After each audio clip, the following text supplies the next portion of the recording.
Test, test. Testing, testing. Test, test. Hello. I'm in pain right now.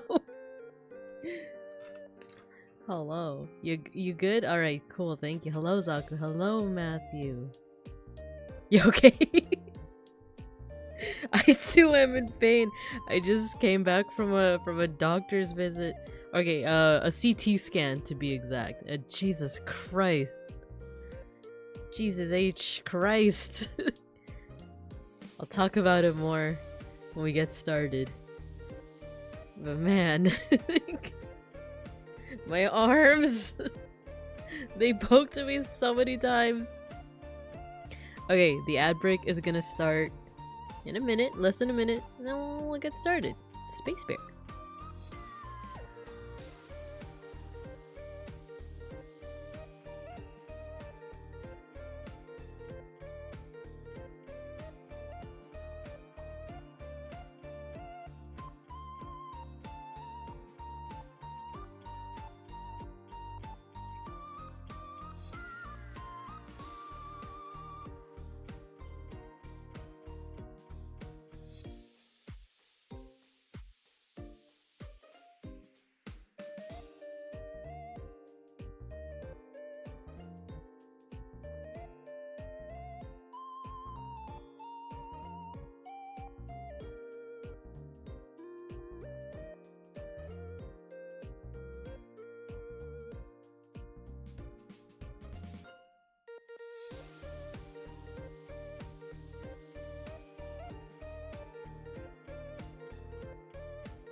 Okie dokie.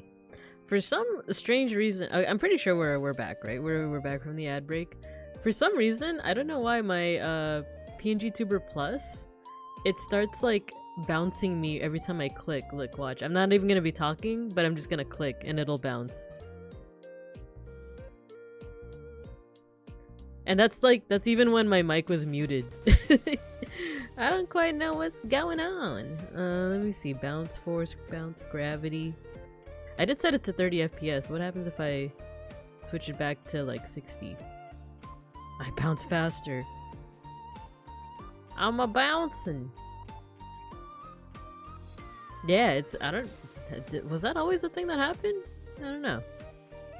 Oh well. Oh well. It's on theme with the outfit. Yeah, it is. If it were any other outfit, I don't know if I would be like yeah, sure, whatever. All right, let's go ahead and go to the main room, shall we? 3, 2, 1. Whoa! Hello, everyone. Hello. I'm BINKA Bear, your local sun bear in a spacesuit, and art history teacher. But I'm also teaching about space today. The last place uncorrupted by capitalism. Spice. Hello, Patchwork. Hello. Welcome. Yeah. We could chat for a little bit before we like get right into the swing of things, right? Before we get right into our lesson. But yeah, you like stars? Do you guys like stars? So yeah, I wanted to try something a little oh wait. Music. Musica. Music. Oh my hand. My hand. Okay, I'm gonna tell you guys what's up today. Why I keep on complaining about being in pain. I'm not in that much pain. I just like complaining. Extremely base Tim Curry impression. Heck yeah. Spice. Hello Saku. Hello, hello. So, before we start, let's talk about my day. I procrastinated on making this presentation. I really could have just gone to Canva and just downloaded a ready-made presentation about space, right? Especially with like the art history one. Wait, is the music too loud? Let me know. I have a playlist called Cosmic Witch. That's what's gonna be playing for today. But I procrastinated because with the art history ones, it's like, oh, I prefer making my own presentations because like, I want to cover the stuff that I want to cover, right? There's a whole bunch of already made presentations out there that I could easily just like borrow. But I'm like, no, I want to teach what I want to teach. But that's art history. This is astronomy, which I am not as well versed in. It's just something I really like. So I really could have just gone on Canva, downloaded the closest. I might actually do that, but download like the easiest, like intro to the solar system like presentation and just gone off that. But I wanted to take a stab at making once again making my own presentation with only Google Slides. You guys like the design? Look at that. I'm proud of like the gradient. You guys like the gradient? I like the gradient. And let me lower the music. And then the cats just woke up. I think someone just got home, so I might have to open the door and do all that stuff. So I procrastinated. I also had to do work today because it's a work from home day, but I had to like prep a presentation for that, and I had to prep something for a side project that I'm working on. So today was actually very busy, but I was also out of the house for like a little bit as well. Because for one, I got a haircut. I know you can't see it because I'm in my spacesuit. I'm talking about myself physically. I got a haircut. I went from like hair that goes down to like my booty to now I'm at shoulder length hair. And it's cuz I neglect it. This isn't the first time I've gone to the hair salon and told them to just chop it all off and they're like, "Are you sure?" Oh, Gina wants out. Give me a second.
Okay, sorry. As soon as I opened the door to let out Gino, the family members came back home and they wanted to see my haircut, and then I yapped about like how much the CT scan hurt. But I'm back now. I'm here to tell you guys the story.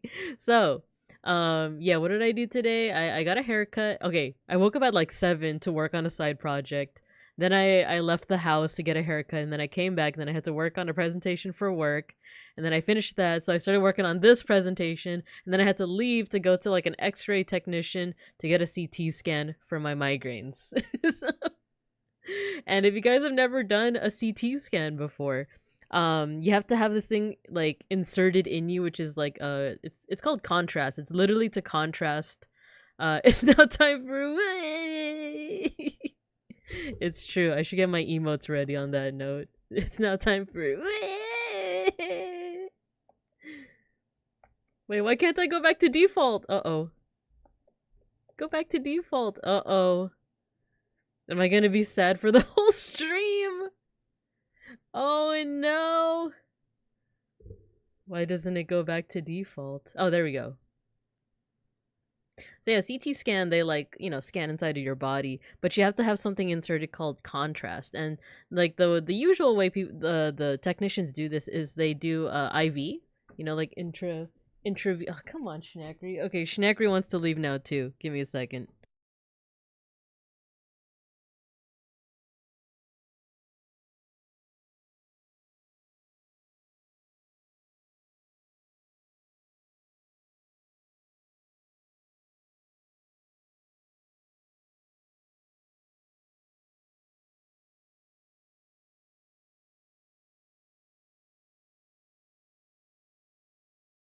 Okay, this time Schnackery wanted out. So yeah, they put something called like contrast in you, and they use it with an IV. So they poke your vein, and then that's what like how to insert the contrast. It's a liquid, right? But the problem is, apparently, according to the technician, I have very small veins. And not only that, but they're what they call rolling veins, as in like, you know, when you insert the needle, sometimes the vein likes to not literally run away, but it moves ever so slightly so that you can't like inject all the way. So it took so many tries and so many pokes for them to finally get one, but they had to use my hand. And like, if you've ever gotten like an IV or anything really, like a needle poked in your hand, it hurts so much, and it hurts even more, very similar to what Matthew's saying in the chat.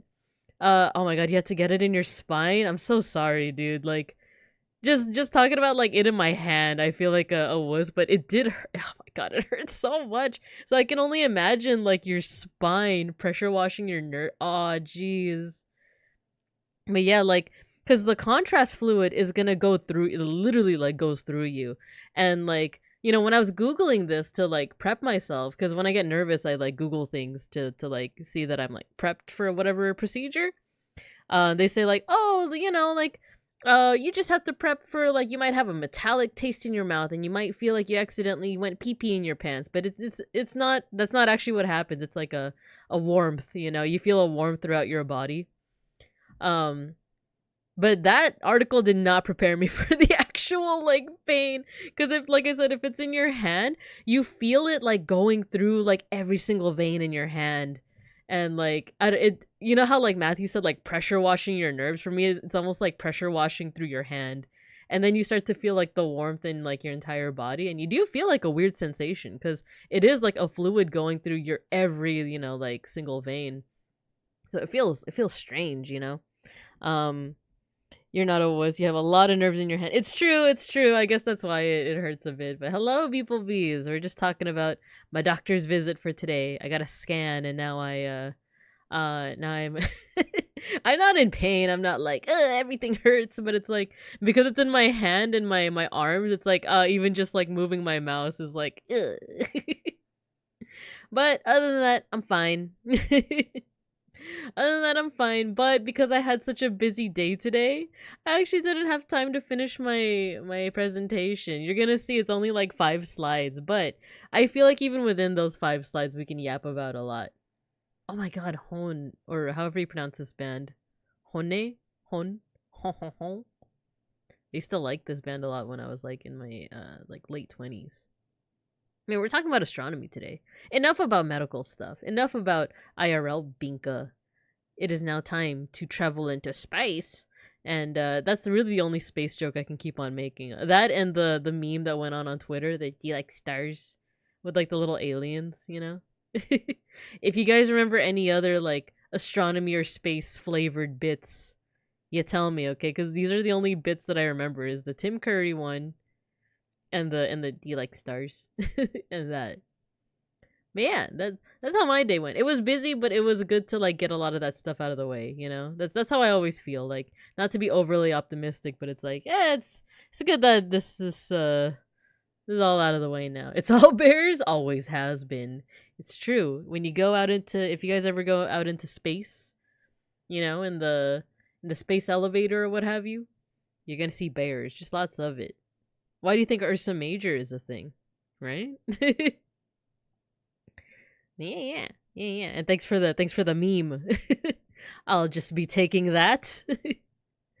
Water bears, yeah, water bears can. Is it true they can survive the vacuum of space, right? Spice.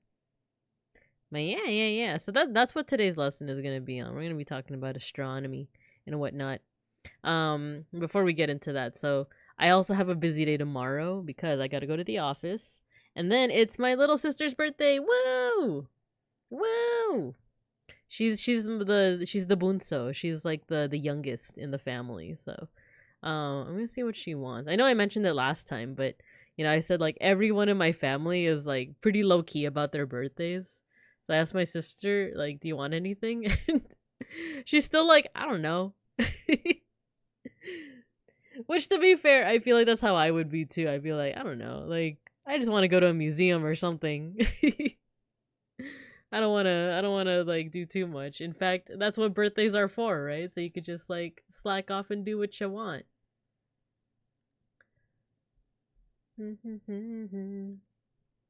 Happy birthday. Yeah, happy birthday. How old is she? She was born when I was 18, when I was a senior in high school. So now that I'm 30, I'm turning 34 this year. So she's what, 16? They grow up so fast. I remember when she was just a little munchkin, you know? She was just a little munchkin that was into Five Nights at Freddy's. Did I get her a plushie or did she already have it? Sis Binka Bear, yeah. I was thinking of names for all my siblings, and the only one that actually has a name is my younger. Okay, here's the breakdown of the Binka family. I think I mentioned this before, but I have a lot of siblings because I also have half siblings, but I'm the oldest of like my immediate family. So you know, I got my mom, my dad, and then I'm the oldest between them two. But my dad also had another family previously. So I have 3 older half siblings, and we're all on good terms. In fact, their mom and my mom are actually on good terms too. They like chat with each other and stuff, which isn't always the case, you know. But it's just funny to me that like they're pretty cool with each other. So me and my siblings, like, we don't talk that much. We didn't grow up together, but we're pretty cool with each other too. They're 2 of them are older than me and one of them is younger. But other than that, I'm actually the eldest of my immediate siblings, my full siblings. So I'm the eldest. And then after that, I have a younger brother that was born when I was 8, so he's 8 years younger than me. He doesn't talk too much. He's not necessarily nonverbal. He is autistic. He's on the spectrum. But like even so he's like, I don't know if that necessarily affects like how like I said, he's not nonverbal. Like he does talk, and he's like been to like speech therapy, and he's actually been he's been like making more of an effort to like chat with me. Like every time I visit, he'll just kind of like randomly ask me like a question. He'll be like, "Oh, you have cats, right?" And I'm like, "Yeah, I got cats." And I'll like show him a picture of my cats, and he'll be like, "Oh, nice, cool." And it's like, I could tell that he's trying his best. After that, I have another younger brother. He was born when I was 11 or something, 11 or 12. His name's Ashiano. Like, can I shout him out? Because he is on Twitch. S-O. Hope this works. I don't know if there's an underscore in his name. I don't think that's the right one. Okay, give me a second. Oh, I like this song. Is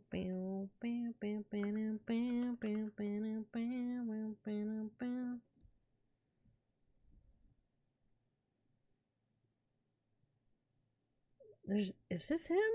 I don't remember.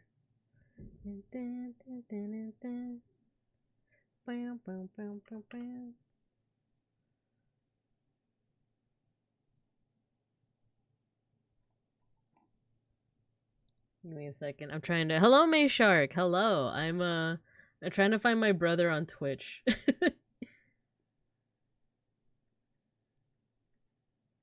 He's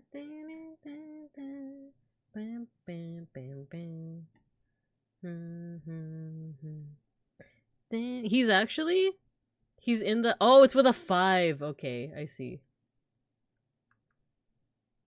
There we go. There we go. That's my little brother. His last game was Fortnite. Cause okay, so one thing about him is like he's actually like really pro with like Guitar Hero and Rock Band. When he was younger, that was like his thing. Like he would play like a whole like pretty much like all those games with the guitar controller, right? Can't see his profile. Yeah, he doesn't have much. He's only streamed like once, I want to say. But yeah. So let me wait, let me catch up on chat. Why don't you show us a picture of your cats? Wait. They're snackery. Here, you can have snackery. The Geno picture is a little harder to get out because it's in my files somewhere. Matthew, all father mother people. Manopo. Manopo. that's also what snackery looks like, Matthew. But yeah, Ashano, he's really pro with like Guitar Hero stuff and like Rock Band stuff. And I know that Fortnite has like a new game mode or a relatively new game mode, right? That like does something like that. I think he said he's like in the top 100, but I don't remember like how much further in, like I think even like top 50, maybe even top 25, but I remember he's like a pro in the Fortnite one. So that's my other little brother, and then the youngest is my little sister. So for my middle brother and for my little sister, I don't have names. I don't have fake names for them just yet. I was thinking of like, I should go with like the Filipino dessert theme, but I think I should probably ask them what they prefer. The only thing I'm gonna say is like, you just can't use your real name. Don't use your real name. But yeah. So a little bit about my siblings. So I'm gonna be seeing them tomorrow, and then my sister's birthday is tomorrow. The brother that I just mentioned, Ashano, his birthday is soon too. It's on the 27th, so I won't be streaming that night. Use someone else's real name. Jimothy. I feel like that's my go-to like fake name is like Jimothy or Rutherford, because I just like how like silly they sound. Former President Rutherford B. Hayes in shambles. The ghost of Rutherford B. Hayes. Nandor. Which is funny because like that's like a character in well, I know it's like what Randon's like fake name, right? But it's also funny because I watch What They Do in Shadows, or What We Do in Shadows, which is like a vampire show, but it's like a comedy. And there's a character named like Nandor the Relentless. Happy early birthday, little sis Binka. So I have to sit down and watch. It's so funny. I really wish that like when Vesper wasn't freaking dead, that he like watched What They Do in Shadows, because I feel like that would have been the birth of so many bits. That's such a good show. That's such a good like comedy. I think one of the funniest scenes is like nah, that's too much of a spoiler. It's too much. But yeah, it's just such a funny like play on like vampire tropes, to be honest. Since I'm from the Shaolin Showdown? I barely remember Shaolin Showdown. But yeah, that's my plan for the week. So, by the way, after this stream, I'm on my usual 2-day break. But I'll be back on Thursday a little bit earlier than usual. So instead of 6:30, we're actually starting at 6. And it's because we're collabing with Milky, with 4 Milks. The Wu-Tang Land. The Wu-Tang Land. But yeah, so, yeah, I have a collab with Milks. I have to finish the presentation for that one, but that one's not that much either. It's just like a couple images, really. And then we're just gonna yap. We're just gonna yap. It might get a little risque, but you know, what you gonna do? And then what else did I put on the schedule? I think after that is just Posca markers. Yeah, Posca marker art on Saturday morning. So yeah. Yay, collab! Yeah, collabs are real fun. But okay, I think I've yapped enough, right? I think it's time that we get started, right? So and hopefully the music is quite fitting. It's from a playlist called Cosmic Witch. So I actually have a game playing in the background too, so hopefully it doesn't cause anything to crash, but we'll get to that when we get to that.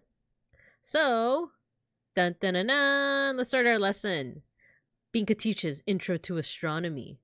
So this lesson is not going to be exhaustive by any means. There's actually a lot that I wanted to like go over in this lesson, but I just didn't have time. I didn't have time to like prep the presentation. I didn't have enough time to like do some extra research. So it's just going to be like a very broad strokes look at two topics, the planets and the stars. It's going to be very broad. Like there's so much you could go into like with the technicalities and stuff, especially with stars. Cuz I was doing a little bit of review earlier. As I was on the bus to the doctor's office. But we're also gonna have a section at the very end where it's almost like a AMA, but you know, usually you reserve like ask me anythings for experts, right? But we're gonna go to our disclaimer right now. I had to put in a disclaimer because you know our last few BINKA Teaches streams, our past few like educational streams are all things that I feel like I'm very confident in. Art history, you know? Because you know, I work in art. My degree is in art history. I work in art history. Pretty confident in it. I do it every day, you know, and like yeah, I make mistakes and sometimes I need clarification, but I still feel pretty confident in it. This is different. This is astronomy. This is a science, a hard science, you know. I don't teach it, nor do I regularly research it, as you can see here. But the thing is, it's one of my passions. I've loved astronomy since I was but a cub. You know, it's one of my favorite topics to really like look into. So I've been interested since childhood, ever since I have I don't know if I talked about this before, but I had a step grandpa. My grandma, she remarried. And my step grandpa, like the first 10 years of my life I lived with my grandma and my mom, and then like as well as my step grandpa, and he was super into astronomy. I think he even worked for NASA, I want to say, but well, I don't know if he worked for NASA, but I know that he was like in some way connected to like actual space travel. I don't remember if he was like an engineer or like, you know, but I think he was an engineer. I think he was like on the building side, but not necessarily like, you know, the Houston that people would be talking to, you know. But yeah, my step grandpa, like he kind of instilled in me this like love for astronomy, right? He liked to make little UFOs and stuff. He liked to make little like, you know, crafts of like spaceships and like even fictional spaceships. He loved Star Trek too. Like that was totally his thing. Owen, hello. Thank you for the raid. Sparkly Race Cat raid. Hello. Welcome. You got here just in time. We actually just started. But hello. How was the stream? Viewer, that's no worries. Don't even worry with the number. Any rate of any number is like, you know, is admirable, and I respect it. No worries. Yeah, Love Ghosty is so cute. I want to check that out. I know that you were playing it as well as Saku, right? And like a couple other people were playing it. Yeah, how was Love Ghosty? It's so sweet. Ooh, okay. I confuse it with because I kept on seeing people kind of throw around the title, right? Love Ghosty, and I keep thinking of Outermost Ghost, because like people call her that, right? Like, or I've been calling her that. I've been calling Outermost Ghost Ghosty. So I thought like it had something to do with her, but I think that's just a coincidence, you know. Let me take a sip of water.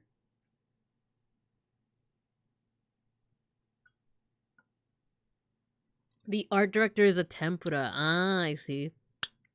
Dev was kind enough to provide review keys. Oh, cool. Cool. Nice. Yeah, I'd be down to check it out. I'd be down to check out, for one, your VOD. For two, the game itself. So, yeah. So, but yeah, you just got here. If you have to raid and run, you know, no worries. As usual, I don't mind at all. But if you want to stick around and learn some astronomy with us, feel free. I know that you you're a fellow like astronomy fan, right? I remember like vaguely hearing about like you I know that you do like radio stuff. Yeah, big on the space stuff. Nice. I'm here for the astronomy. Nice. But yeah. So I actually just started. We here's the first one. Do you like stars? I was just talking about how like unlike art history, I'm not trained in astronomy at all. I have just liked it since childhood, you know, like my step grandpa was really into it. He was like a big Star Trek fan. He liked to build little UFO models, you know. I played a lot of Kerbal Space Program, so I'm pretty knowledgeable about stellar objects and orbital mechanics. I haven't played that one yet, you know. My brother-in-law, Beans' brother, who like he's also really into space. Like I think he played it and he recommended it, but I actually haven't played it. So that's another thing that I should check out. But it's funny because we are gonna be taking a look at I don't know if I could call it a game, but we're looking at a sandbox game today. If we have the time for it. But yeah, so I'm just talking about how like, you know, my training isn't in astronomy at all, but I like it a lot. And I've taken 2 classes, read them 2 classes in my community college days. I took the lecture. I took like Astronomy 101 during my very first semester at in community college. Like I was fresh out of high school, you know. But I love that class. I still have the notes and I still have like my midterm from that class where I look back at it and the professor even said like, "Oh, you got the highest score out of like every class for that midterm." I was like, "Dang." Awesome possum. Why is my message pinned? Oh, I know that Matthew sometimes like you pin messages so that I see it, right? But yeah, it's okay. Let me unpin. But yeah. So I took that class and then I took the lab. I took the lab for astronomy a little bit later. Like it wasn't my first year anymore. I think it was like actually at the tail end of community college. The cool thing about the lab class was that it was in the our school has like an observatory, or our community college. Hello, Mega Bronson. Hello. We're talking about astronomy today. So my local community college has an observatory. It's a pretty small and like humble one, but they have their own telescope, and it was really cool. Cause like by the end of that class, I was actually able to like operate the telescope. It was, I don't know, it was cool because like it's not everyone in the class that was able to do that. Hell yeah, I'm a Libra. We'll be talking about astrology too. We'll chit chat a little bit about astrology. Because it wasn't everyone that was taught how to operate the telescope. It was only like the few people that kind of like stuck around to like, you know, class would be over. And it was an evening class, of course, because it's a lab. And of course, you're going to be like taking an astronomy lab class in the evening. But once class was over, like around like 9 p.m. ish, like people usually did. But me and like 3 other students, we would stay behind because we were like really into the topic. And the professor actually taught us how to operate the telescope. So it was really cool. If I were to go back there and like, you know, ask about that, I doubt I would be able to operate it again. But I just thought it was really cool because I remember like we directed the telescope to like Jupiter one time, and the like picture was so clear that we took a picture on our phones. But this was like over, I want to say like it was quite a while ago, so I don't know if I still have that picture. But yeah. What a cool thing to get your hands on. Yeah, it was super cool. And it's just really nice too to actually take like an astronomy lab class at night, and like you learn so many things that you can see with the naked eye, like when it comes to astronomy.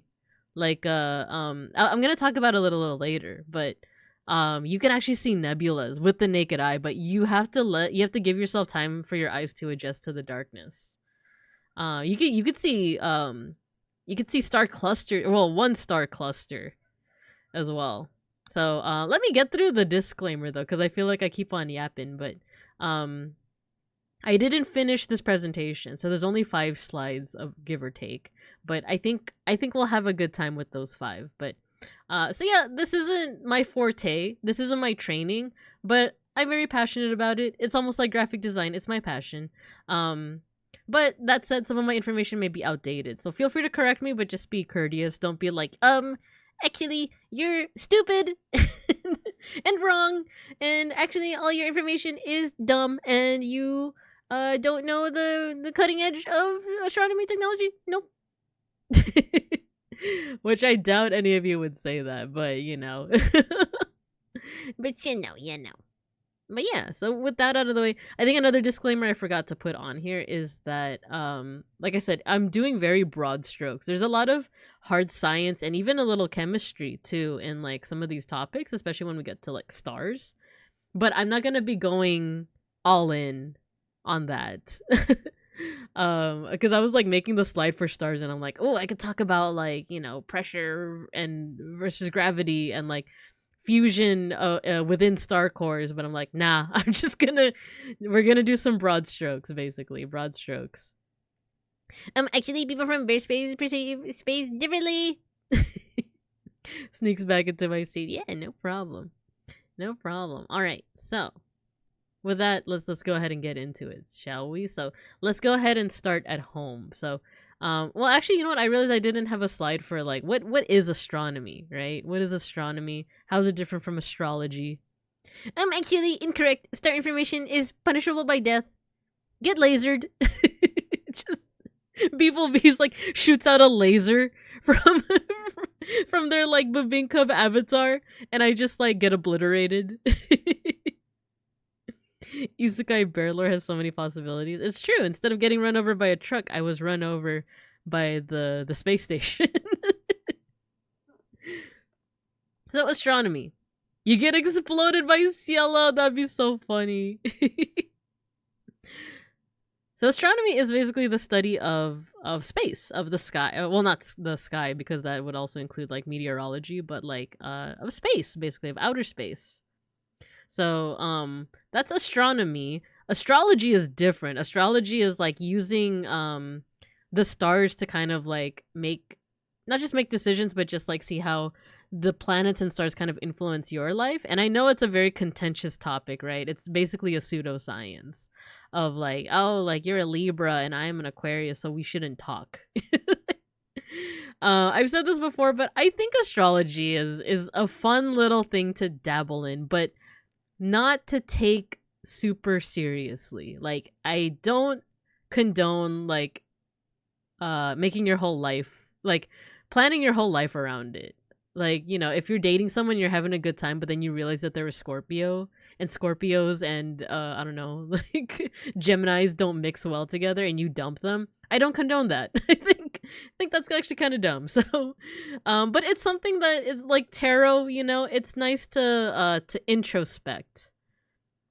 It's very interesting to introspect, and I'll talk a little bit more about that when we get to that part. But with astronomy, you could, oh my god, there's so many places that you could like talk about, that you could go towards. So I decided to do what my professor did during my very first astronomy class, and start relatively small, which is the planets, which isn't small at all.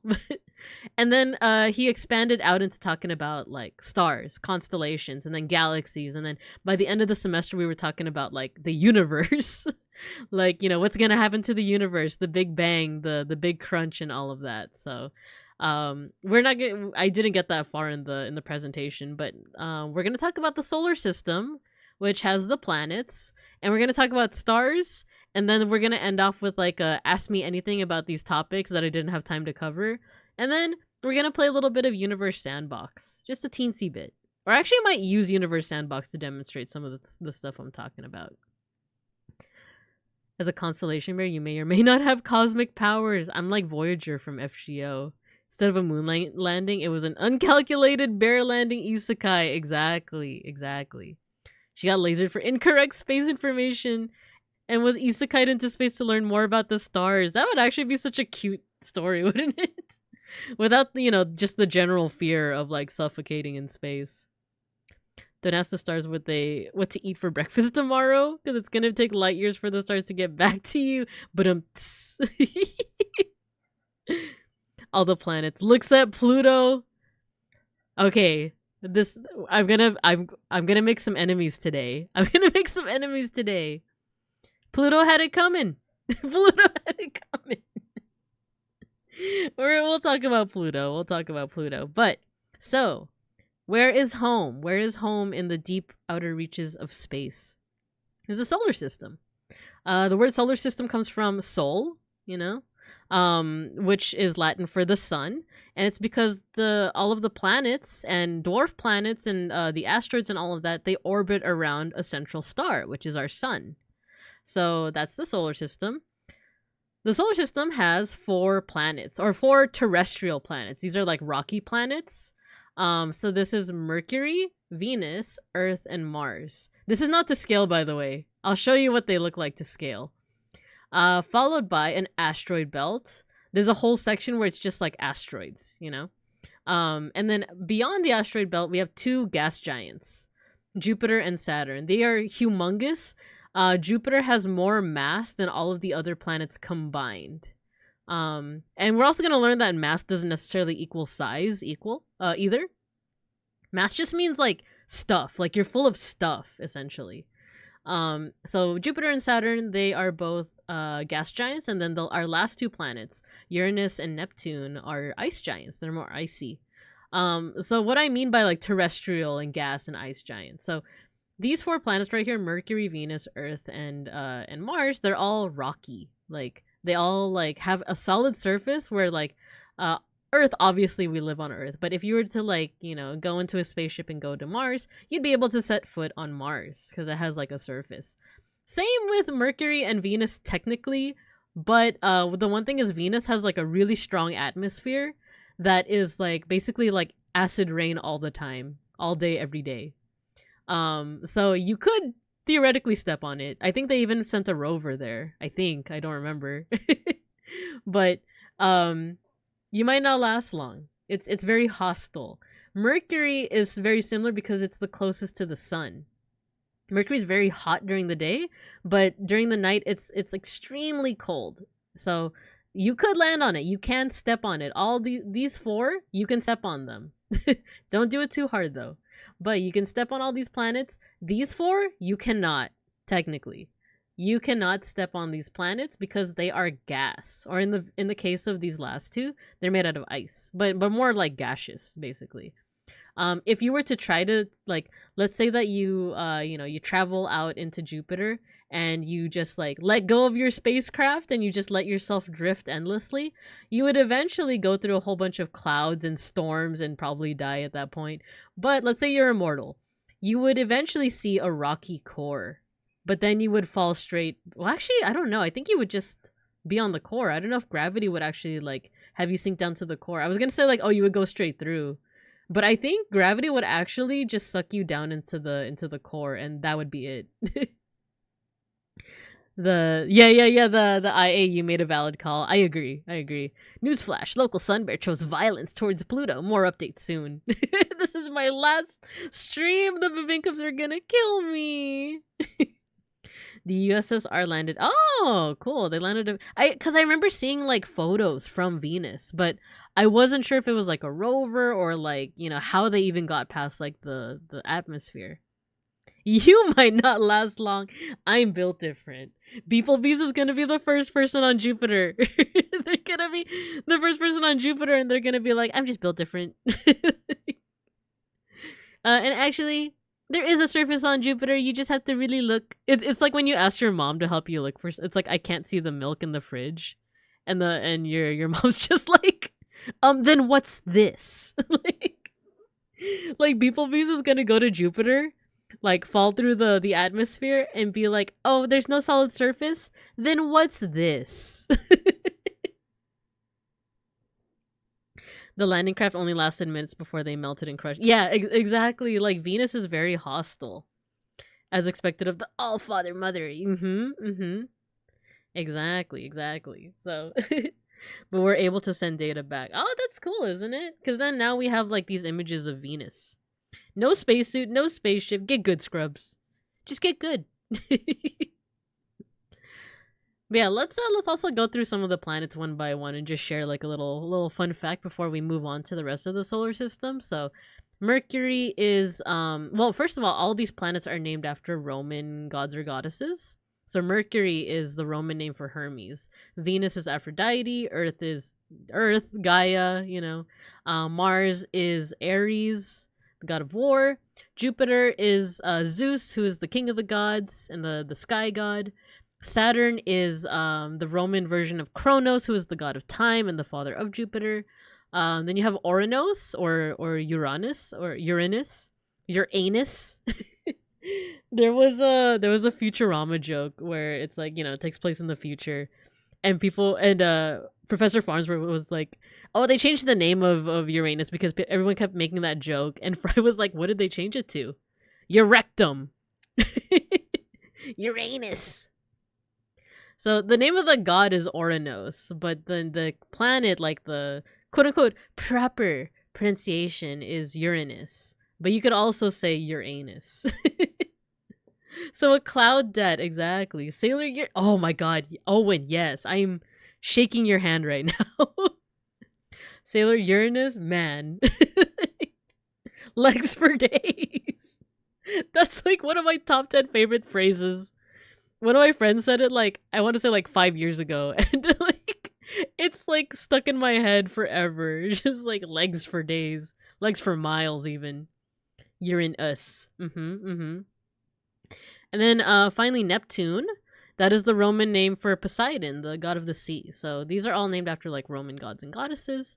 Mercury is Hermes, and the comparison is pretty apt because like Hermes was known for his like fast speed because he was the messenger of the gods. Mercury goes around the sun super fast, like super duper fast. In fact, let's see if I can bring up Universe Sandbox right now. Give me a second. Gaming, there we go. There's a game that an acquaintance gifted me a long time ago. 69 days, nice. But it's basically just like a interactive model of the solar system plus like a few other galaxies. So, you know, we have the sun. And then let's go to Mercury. This is actually moving in real time, by the way. So like 1 second equals like 1 second, but I could also do this. So it's real time. I could also do this where like 1 second is actually 1 hour. So you see it's moving. You can smash things together. Yeah, it's been a minute since I played this. Like I only played it once when I got gifted it, like I don't know, 2011 or something. And then I never played it again. So like I actually don't know. Like wait, let's put it back to real time. So this is actually how everything's moving in real time right now. It seems like they're not moving at all, right? But if you zoom in, we go to Mercury, it is moving. So let's zoom in. There we go. Here's Mercury. It is moving. It's pretty small, but it is the smallest planet now that Pluto is not a planet anymore. This is the smallest planet. It's also the quickest. It zips around the sun like super lightning fast. So if we let's see. Let's do this. Eek! It's so fast. Wait. No. Real time. Let's focus on the sun because I'm gonna get dizzy if we do that again. No, that's not focusing on the sun at all. Stop. I'm gonna get dizzy. There we go. There we go. So now you can see the relative speed of each planet, like relative to each other. So, you know, Mercury's like, it's like zipping around. And then Venus is like also going pretty fast. And then there's us. There's the Earth. We're just moving along. Mars is also moving like moderately fast. And then you'll see too, there's other names on here that not everyone might be familiar with. So Ceres is a dwarf planet. But it's also part of the, it's one of the bigger, I think it's the biggest asteroid in the asteroid belt. And outside of that, so you see how kind of cozy all of us terrestrial planets are in here, right? When you zoom out more, you'll see that the orbits of Jupiter and Saturn are huge. They're humongous. Among us. You got Uranus, you got Neptune. And then you got all this wonky stuff out here. We got Pluto. Oh, you know what? There's another thing.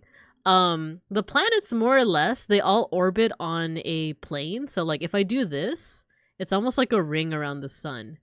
But you'll see that not every planet is, like, on that ring. You'll see that... excuse me. What is this? Makemake? This is another dwarf planet. It's actually going, like, at a diagonal. Excuse me. Same with Haumea. Same with, I don't know what this... I think this yellow one is Eris. And even Pluto.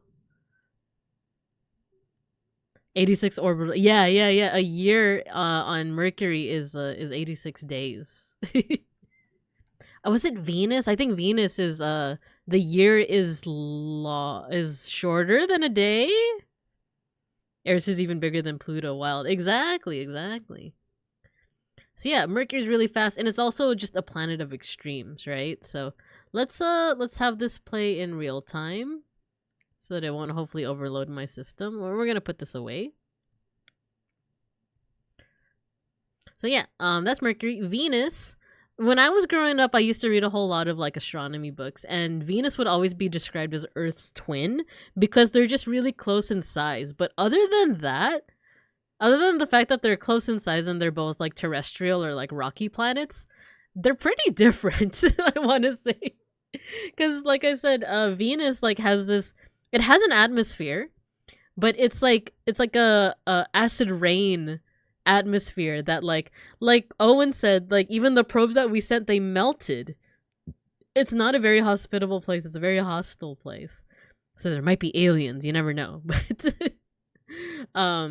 But yeah, like it's called Earth's twin, but it's almost like Earth's, you know, like Bizarro twin. Bizarro, I love you, Bizarro. And then we have Earth. That's our home, our pale blue dot, which we can talk about that as well. And if I'm being honest, I feel like, oh, by the way, this is the moon. We can talk about the moon too if we want, but Earth. If I were to be honest, I feel like Mars is more of our twin. The Earth's evil twin. Yeah, Venus would be our evil twin, whereas like Mars would be like our legit like little brother, right? Even though I'm pretty sure like all the planets were kind of formed around the same time. But Mars is more close to us in terms of like for one, it's always like the main candidate for terraforming. Oh, give me a second. I'm gonna mute.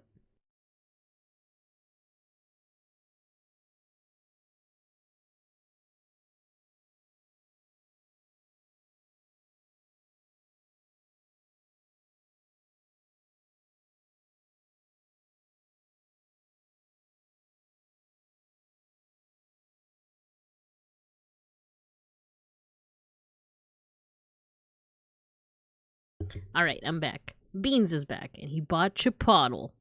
Woo!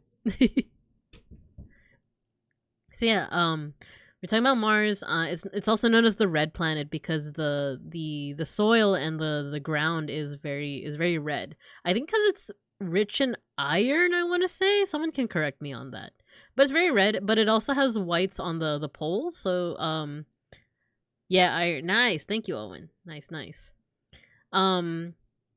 I feel like I heard a theory one time that, not theory, but like one way that people want to so terraforming. If you don't know what that term means, it's basically like the process of trying to turn a planet into something closer to Earth.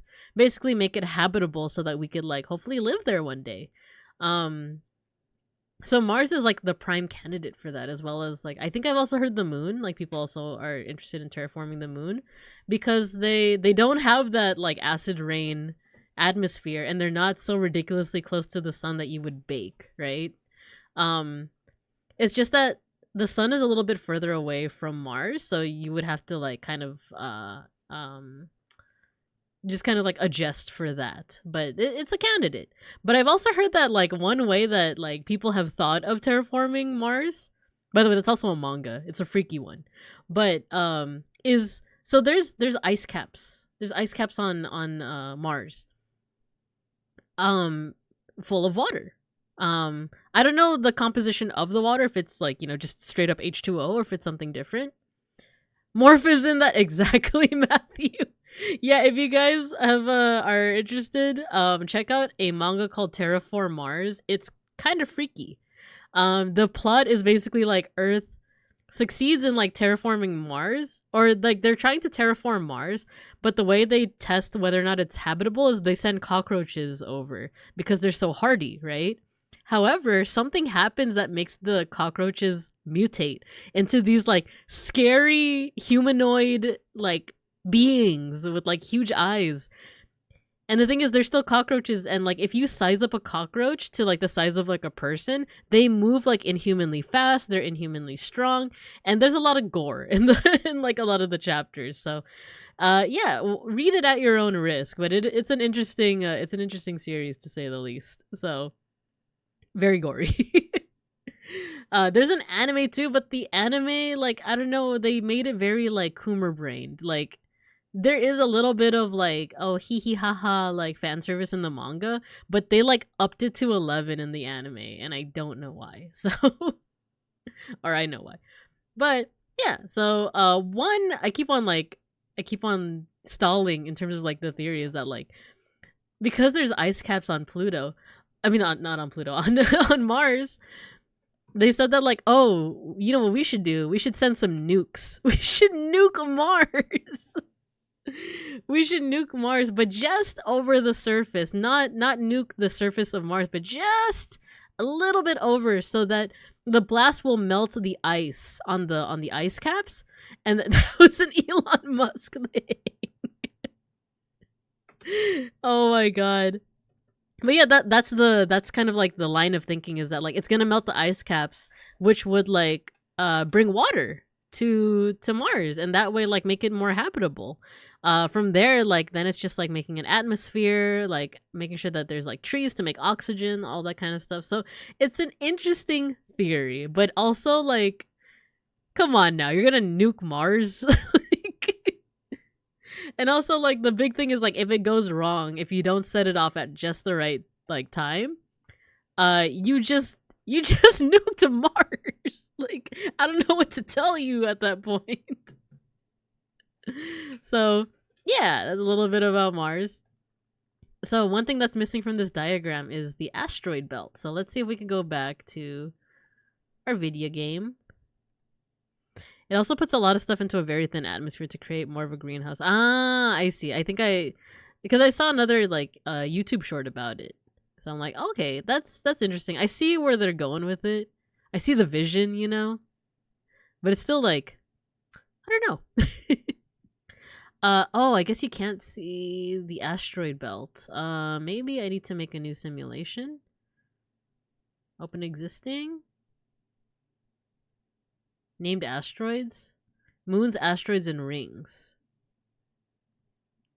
Oh, wait, what about this one? Just the solar system. Whoa, look at all those things flying around us.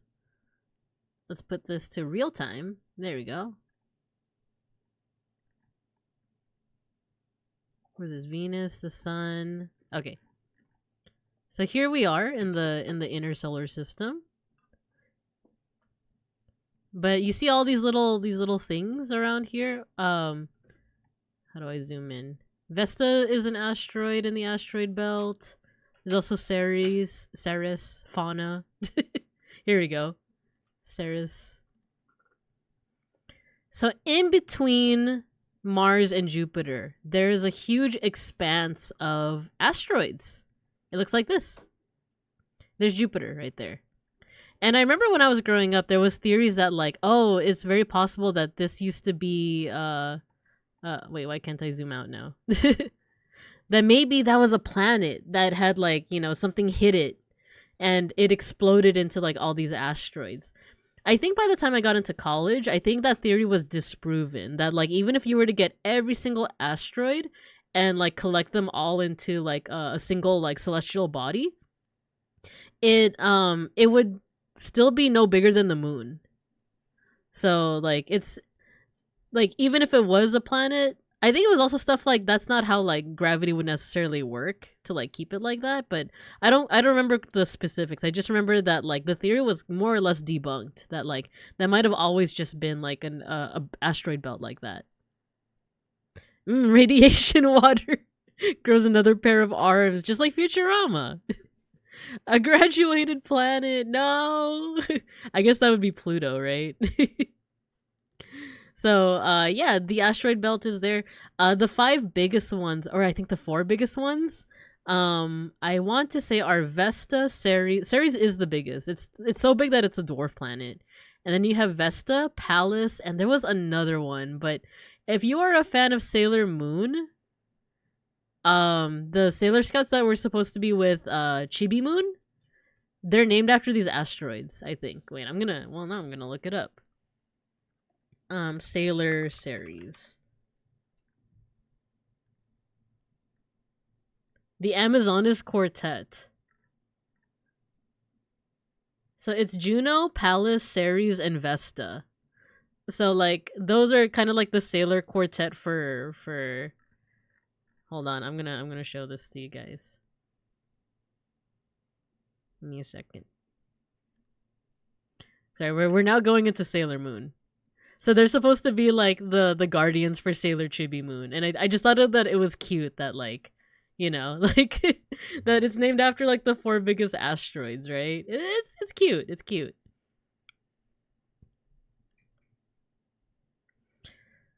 All the asteroids are also super far apart from each other. You wouldn't know that you're in a belt by like, yes. That's another thing I remember learning from college, is that like whenever you watch Star Wars or any like space movie and it's like, oh no, we're going through an asteroid field, watch out. And then like, you know, the ship has to like maneuver to dodge all of these asteroids. In the case of the asteroid belt, at the very least, I don't know if like other, you know, asteroid fields in space would be like this, but in the case of the asteroid belt, they're actually so far apart that you actually wouldn't know that you're in the asteroid belt. Like occasionally you would see like, oh look, there's a rock. And then you would just go on your way to Jupiter. I know it seems very densely packed, but it's actually not. Like you could fly your spaceship through there like pretty easy. So yeah, that's the asteroid belt. Let's see, where are we now? Jupiter and Saturn. So these are the 2 gas giants. So these 2 planets are mostly gas and atmosphere. Jupiter is the biggest of the planets, and it's also the most massive. So like when I say massive, especially in space terms, that doesn't always mean like literally size-wise that it's like, you know, big. I don't quite know how to say it, but like oh, there's an ad break. Okay, recess time. Ring ring ring. Alright, I'm gonna eat a little bit of my Chipotle.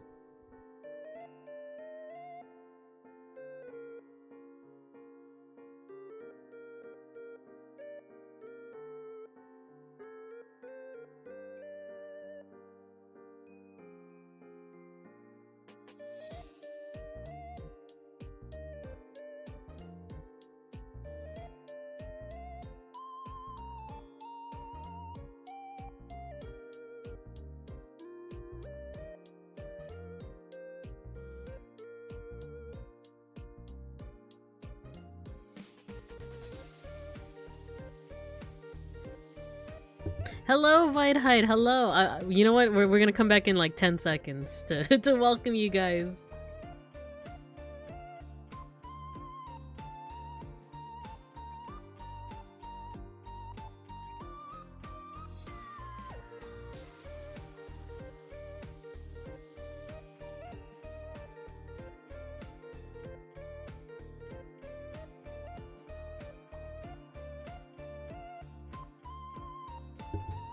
Hello. Sorry, I'm eating my Chipotle.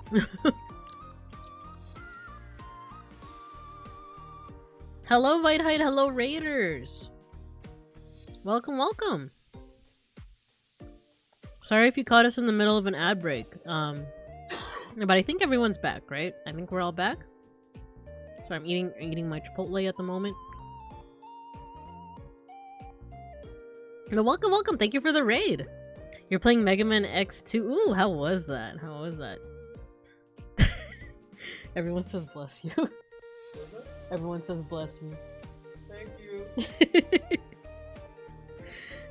Thank you, everybody. But yeah, let me know how Mega Man X2 was, and if, as always, if you need to raid and run, same with your chat, no worries at all. But feel free to stick around because we're talking about astronomy, spice. But yeah, so, what was I yapping about before? But I'm just in time to steal more catalytic converters. Oh no, bears raiding bears. Get them tires. Oh, you guys are a menace. But yeah, we were just talking about the solar system just now. Add freedom, time to eat the cars. No, no, don't eat the cars, please. Let's see. A game is hard. I made it harder because I can't help myself. You know, if that adds to the fun and the entertainment, why not? It's almost like doing a Nuzlocke for Pokemon, right? Like Pokemon, like you could totally like just finish that straightforward however you want. But Nuzlocks add that little bit of challenge to it, right? So, you know, no judgment here. As long as it was fun for you. Yeah, we were just talking about the solar system. We finished talking about the 4 terrestrial planets, Mercury, Venus, Earth, and Mars. And there's the moon up here. We just got started talking about Jupiter. We started talking about the fact that, well, these 4 over here, they don't have like a surface to land on if you were to take a spaceship out. They're made more of like gas. And it's not even just like, you know, it's not like you would just float in here and it's just like nice little gas. These actually coalesce into storms. And the biggest storm is right here. It's called the Great Red Spot. We were having an in-depth discussion on Sailor Moon. We were doing that as well. So these like swirly things in Jupiter, those are all storms. So if you were to fall into Jupiter, it would not be a good time, actually. Except for beeplebees, because they're built different. That's another thing that we established earlier. Jupiter, my Oshi. Exactly. And I was also talking about how, like, when I say that something like a planet or a star is massive, that basically means it just has more stuff. It doesn't necessarily mean that it's the biggest or it's bigger. Most oftentimes it is, but once we start talking about stars, sometimes there are stars that are they're more massive, they have more stuff in them, but they're smaller, like they take up less space. Which is actually like an interesting conversation. But in that regard, Jupiter both is the biggest planet, but it also has the most mass. It like it's all kind of compacted in there. Only people things. So same with Saturn is also like very gas. It's very gassy. It's stinky. Uh-oh, stinky. But it's also like a gas giant. You would also fall like right to the core if you were to like try to land on it.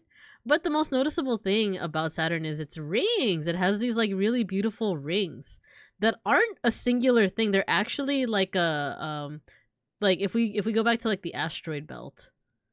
Wait, let me start up the game again. Uh-oh, stinky.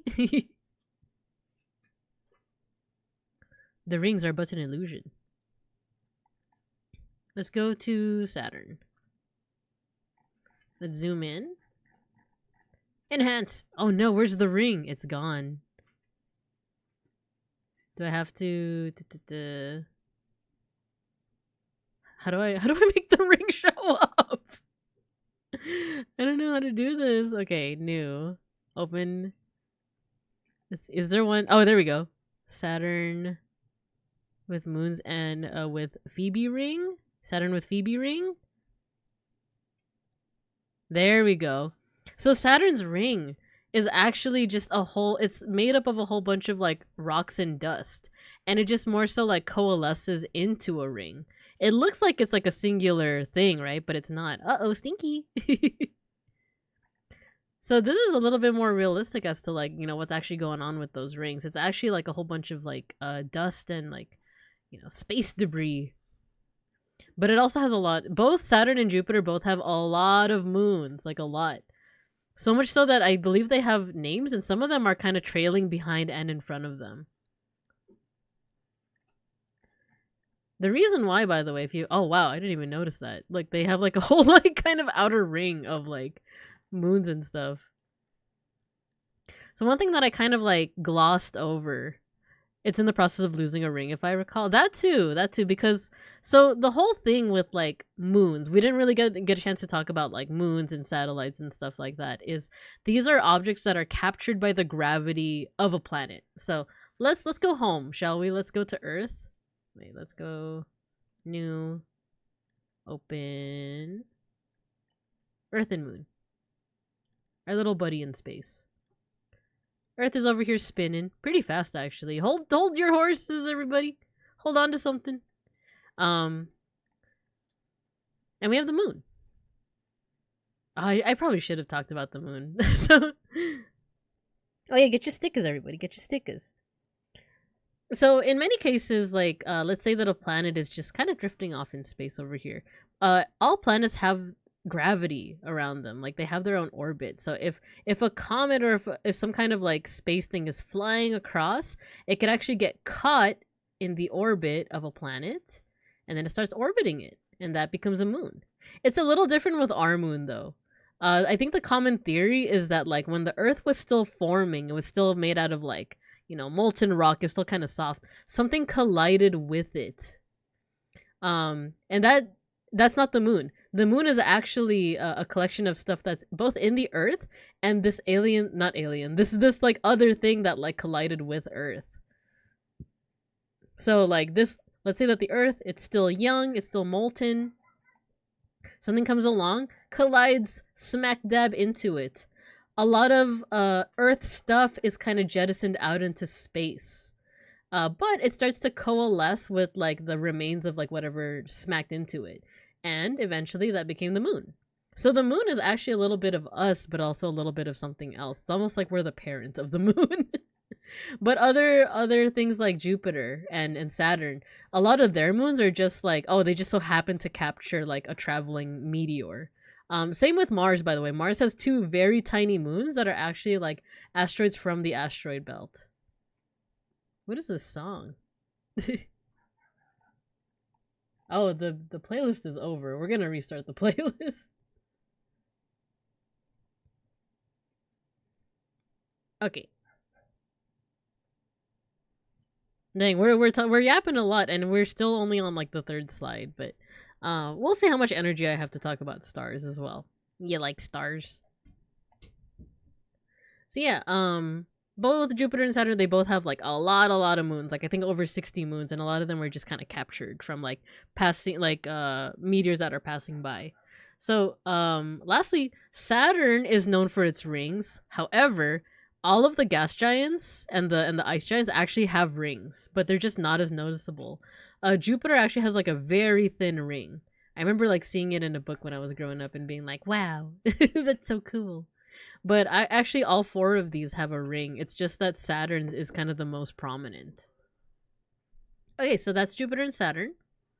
The 2 ice giants, these are the last 2 planets in our solar system. Full planets, that is. So we have Uranus, and then we have Neptune. The real interesting thing about Uranus is that you actually can't tell if you don't see like a picture of its rings. Because I remember when I was a kid, they would always show Uranus with its rings because it helped to highlight the weirdest thing about it, which is the fact that Uranus is actually on its side. Let me see if I can get a good picture of Uranus. Especially with the ring. With the ring. You know what? I wonder if the Sandbox game has a good model of it. It got rotated. Yes, that's like the most perfect way to put it. Like Uranus did in fact get rotated. Oh my gosh. So oh, I need the whole solar system. I need you guys to see the whole solar system. Cuz it's one thing to like compare just Uranus. Let's do solar system jumble? Oh no, what does that mean? Our solar system. Moons, asteroids, and rings. Let's open this one. Okay, so here's our solar system. Let's zoom all the way out. Oh no, you can't really. It's like kind of jumbled. This is Neptune. Here we go. This is Uranus. So let's take a look. See at Uranus. You can't really see it. But basically, it's on its side. Like this, you want to imagine this ring is actually supposed to be like horizontal, but it's actually vertical. And the common theory is that like when Uranus was still forming, something crashed into it as well, and it kind of toppled Uranus on its side. So what's supposed to be like the poles, like let's say there's like North Pole, South Pole, is actually on its side, and it even orbits like kind of a weird way. It's almost like it's rolling on like a wheel, like around the sun. It's actually really interesting. It also has pretty interesting moon names too, like Cupid, Bianca, Juliet, Ophelia. I think all of Jupiter's moons are named after like all of the quote unquote wives and women that like Zeus kind of, I hesitate to say romance, but like wooed, I guess, and or forced himself on. So all of the moons are named after like those figures. All of the moons of Saturn are named after the Titans from Greek mythology, and all of the moons of Uranus I think are from literature, I want to say, because you know Ophelia, Juliet, those are all from like literature. I'm actually not sure about Neptune. I think Neptune, all the moons might be named after like ocean things. But yeah, that's an interesting thing about Uranus, is that like it's on its side basically. And then the last planet of the solar system is Neptune. So Neptune, it's known for being very blue. Very blue. It also has its own kind of like storm system, similar to like the big red spot on Jupiter. This one has like a great blue spot. So that one's also like a storm. And this one, I actually don't know. Teach me about Uranus. We just finished Uranus. We just finished. Hello, Milky. Hello. So yeah, we were talking about how like Uranus is actually like tipped over on its side. But yeah, so like the big thing about Neptune, like I feel like I missed the Uranus talk. But yeah, like so all four of these planets, they all have rings. So Jupiter is the biggest and the most massive.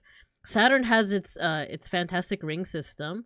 Uranus is on its side, and then Neptune's kind of underwhelming in that regard, but like it's blue. It's the last planet. I think what was the interesting thing about this? I think it's the fact that in ancient history, like ancient peoples with just the naked eye and some like rudimentary telescopes, well not rudimentary, but like with their telescopes, ancient peoples were able to see Mercury, Venus, the moon, Mars, Jupiter, and Saturn in the sky. And then eventually, I think it was like the 1800s, I feel like someone can like correct me on that, they eventually saw Uranus by I think looking at I think it was something like, I think it was something to do with Saturn's rings. It was like they saw like a blinking like from the other side of Saturn's rings. Or I think that's how they were able to say that someone sees Uranus. But these two I think were discovered in like the 1800s. And I think Neptune was like it wasn't even seen. Okay, how do I say this? Astrophysicists back in like the 1800s, they predicted that Neptune existed because they somehow were able to figure out that like there had to be a giant planet beyond Uranus because like of its gravity. Its gravity was affecting like the other planets in a certain way. Yeah, math essentially.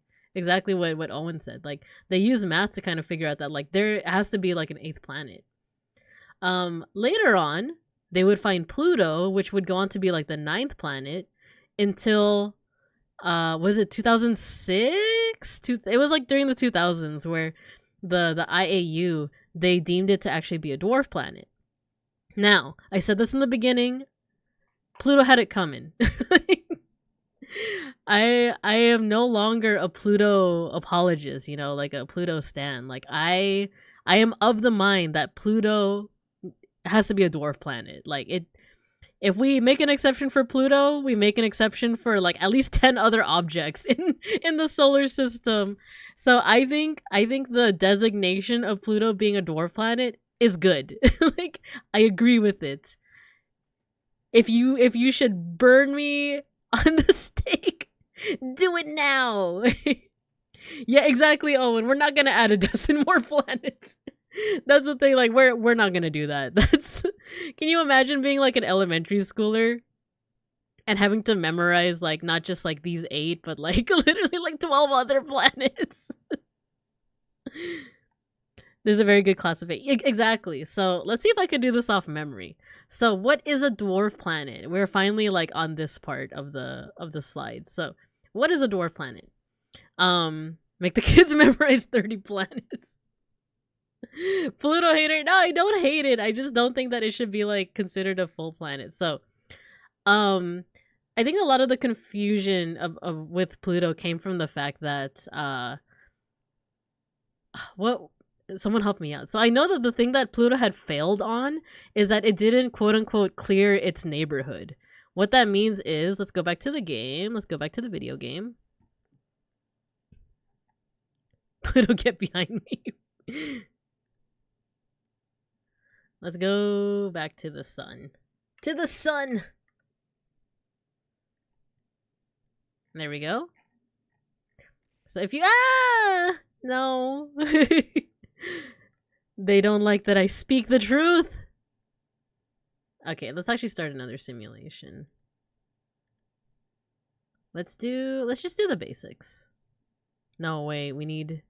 There we go. Just planets and dwarf planets.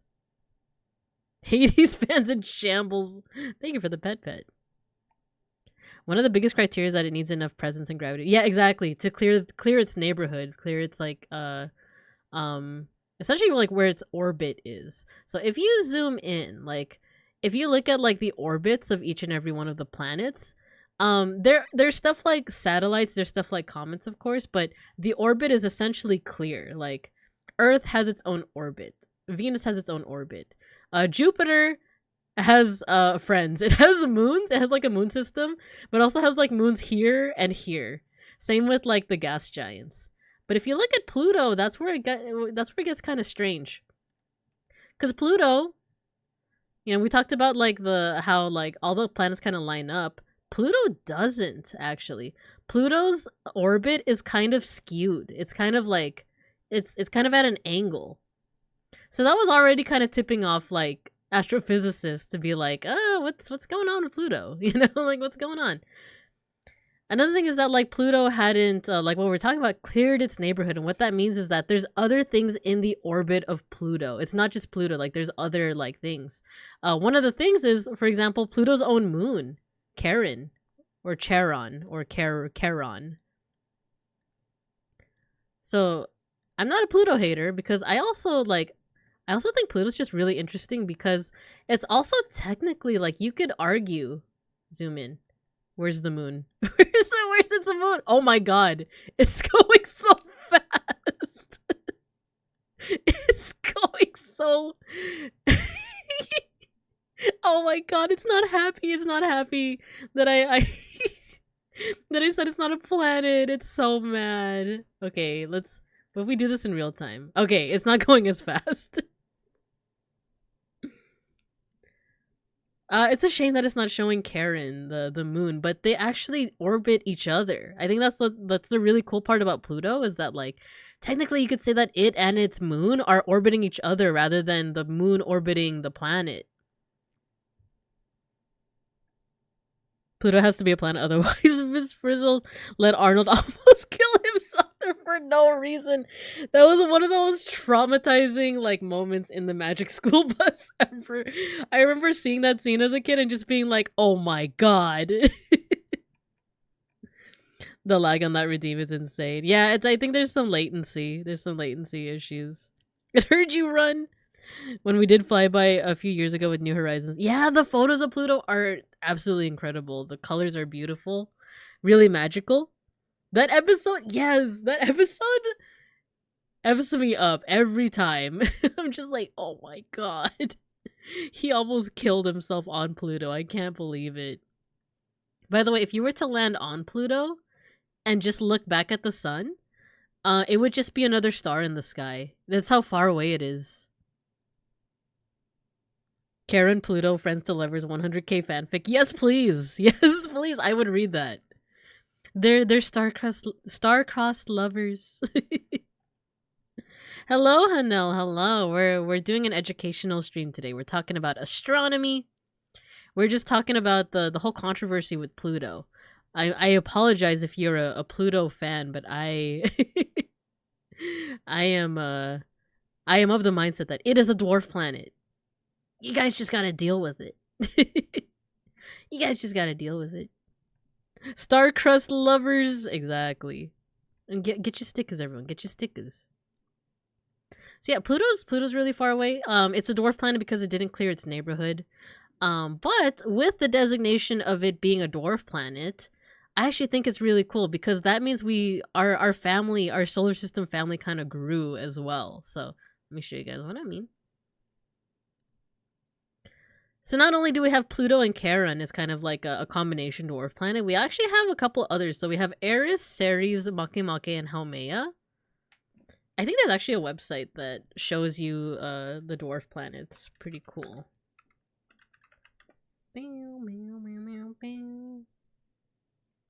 Planet or not, Pluto will forever be in my heart and my mind because school made me memorize it, right? Here we go. So the dwarf planets. Yeah, okay, so this is what the IAU kind of said. Like, a planet has to orbit its host star. So it orbits the sun. Pluto does that. Mostly round.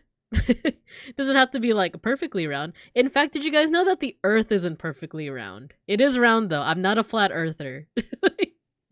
But it's actually really lumpy. Wait, I kind of want to show you guys the picture of, like, lumpy Earth. Earth. Not perfectly round. So this is I'm sorry guys, this is what the Earth looks like. This is our home. I know it seems like so perfectly round, right? But it's not. It's not. That's the beauty of it. That's the beauty of it. It's so pretty, isn't it? Oh my god, this makes it look worse. Jesus Christ. But yeah, Earth is actually closer to this. It's mostly round, but it's not perfectly round, you know? How may I help you? How may I help you? May Shark. My very elegant mother just sat upon 9 porcupines. Yeah, the mnemonic device. The Roy G. Biv of planets, if you will. And I know you will. So what we learned today, all gas giants have rings and are married. Karen and Pluto are dating. We live on a Brussels sprout. We do. The lumpy Earth princess. So yeah, planet has to be mostly round. And it has to be big enough that its gravity has cleared away any other objects in its orbit. So unfortunately, Pluto didn't get that part. So that's why it's a dwarf planet. But that still means that it's a planet. It's a dwarf planet. And it's joined by these. So we have Ceres, which is actually in the asteroid belt. We talked about it earlier. So it's one of the biggest. I think it is the biggest asteroid in the asteroid belt. We have Pluto, and then we have Haumea and Makemake, and Eris. Pluto's a planet. Oh, I thought this would have a model. Does it have a model? Oh yeah, it does. Okay, so the cool thing about Haumea is look at this. Look at this guy. It's not perfectly round. It's somewhat round, but like look at it. It's so wide. It's so wide. It's an egg. Yeah, we have an egg in our solar system. It's Flatfoot Friday. But it's a Tuesday. It's that Tuesday. Tat Tuesday. On the lumpy boy, everyone you love, everyone you know, everyone you've ever heard of, every human being who ever was lived out their lives on that lumpy boy. The pale blue dot, but he's a lumpy boy. We still love our lumpy balloon. Makes sense that Earth isn't round. I've seen mountains and oceans. Exactly. Meguka, we must go wider. It's so wide, right? We have an egg in our solar system. See? The dwarf planet thing is a good thing. That's what I'm trying to tell you guys. We should add dwarf planets to planets to grow out the family to bring Pluto back. The flat the fuck Tuesday. Wide boys. So yeah, those are just some dwarf planets. However, I wrote in the slide that it's at least 5 because when I was trying to Google dwarf planets, apparently now we have like 12. I don't know them all, but I know the 5 that I just told you about. Here we go. Okay, there's a Wikipedia article for us. So we got Ceres, we got Pluto, now we have Quaoar, Sedna, Orcus, Haumea, Eris, Makemake, and Gonggong. This is a cool name. Is it? I like it would be like Filipino. Oh, it's Chinese. Because that sounds like a Filipino nickname, like Bong Bong. I'm pretty sure that was like a president too. I think I remember one called Xena. Yeah, Sedna. Eris and Ceres. Yeah. So Eris is named after the goddess of Discord. Not Discord, the messaging like platform, but like the actual idea of Discord, as in like, you know, of just like bad things happening. Orc spotted. Yeah, exactly. We have our very own orc planet. Maybe that's where Randon's from. You guys ever think about that? So yeah, we have at least 5 dwarf planets, maybe more. 7 vaginas, maybe more. So our like solar system planet, our solar system family is growing. Goddess of Discord kittens. Oh, they renamed Xena to Eris. They weren't into the warrior princess. I would have been for it. Lucy Lawless is amazing. Discord, I'm howling at the moon.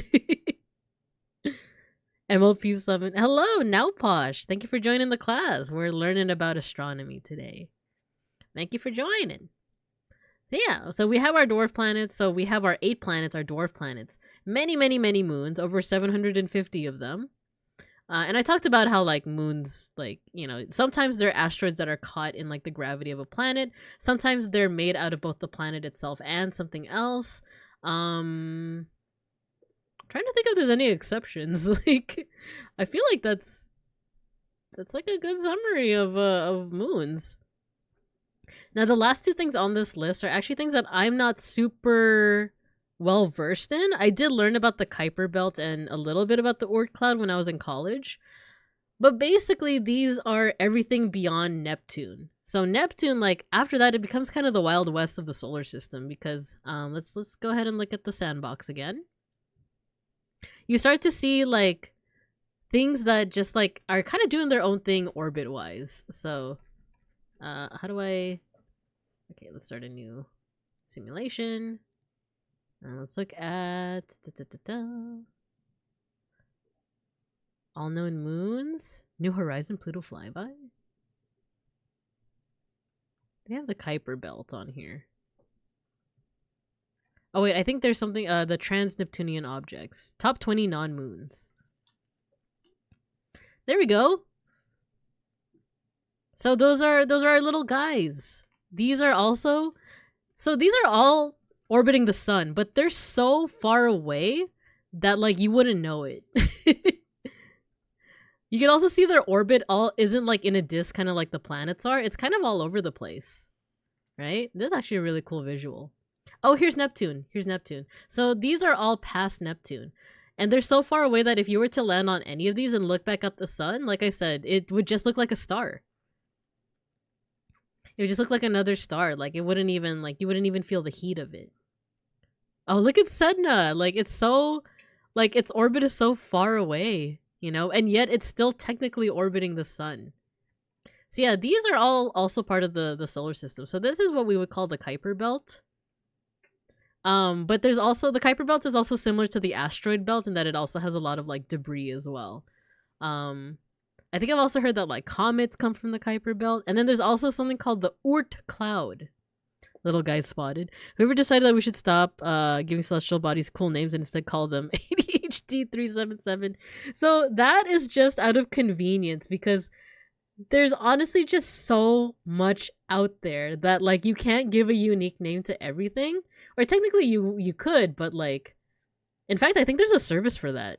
Like I think you technically could like call up this service and be like, "Hey, I just saw this like meteor. Can I name it, you know, like Schnackery after my cat?" And they might be like, "Yeah, sure, why not?" So I think that's more out of convenience because like when you discover something new, you know, you don't want to have to go through a whole council to decide what it's called. You just kind of have to stick a name on it, like 2002 WC19, right? So it's definitely not intentional. I feel like if we had enough time and money, people definitely would be like, yeah, let's name this one Schnackery and we'll name this one Gino. All I know about planets comes from astrology, Saint Seiya and Sailor Moon. Yeah, we're gonna learn a little bit more about that today. So, and yeah, we're also gonna touch on astrology because even though I'm an astronomy fan, I'm not an astrology hater because there are plenty of people like that. The Oort cloud is interesting, debated on a lot of whether or not it's actually a thing because it extends so astronomically far out. It's mostly theoretical, and we haven't really observed anything out in that area. Yeah, so the Oort cloud, what that is like it's this theoretical. Oh my god, look at Make Make! It's so fast. Um, it's just so funny to see like everything kind of zoom in. um, Zoomies. Wait, hold on. I think Schnackery wants in. Okay, Beans got it. What was I saying? So the Oort cloud is like, I want you to imagine the solar system and now zoom out so much and imagine that there's just a whole like shell over the solar system. But it's not a physical shell. It's not like we're being blocked from the rest of the universe. It's all made up of like other objects, like, you know, other like meteors, comets, all that kind of stuff. But it essentially makes up a cloud around the sun, but it's so far out there, kind of like what Owen said in chat, that like it's still kind of theoretical. We don't know if it actually exists, but it's kind of like finding Neptune. Like people, like astrophysicists kind of use math to kind of like see, like it feels like there should be something out there, right? Just don't trust any of those name a star services. They're all scams. Yeah, I believe so. I believe they are.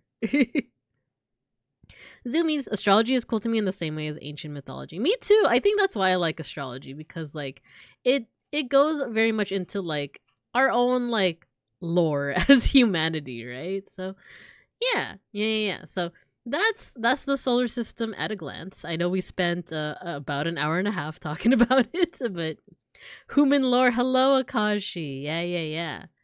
So like that's the big thing. So yeah, I know we've been talking about like astronomy versus astrology. Astronomy is the hard science. Is this basically? Astrology is basically saying that these things out in space affect your daily life. And like I think that's why a lot of people are like, well, then it's BS. Schnackery, I'm trying to teach the class. Schnackery. Um, I remember I had a good conversation with like a colleague one time about like I think like oh my god, the sun is going so fast. Oh my god, we're in the year 5000. Okay, we're resetting the simulation. I had a good talk with a friend one time of like how she liked astronomy and astrology because she liked the idea that like, you know, the sun, the stars and the planets aren't these like, you know, they actually like impact our lives. She kind of liked that idea, but she wasn't opposed to people just being like, yeah, it's BS, you know. You're 3000 gonna go crazy.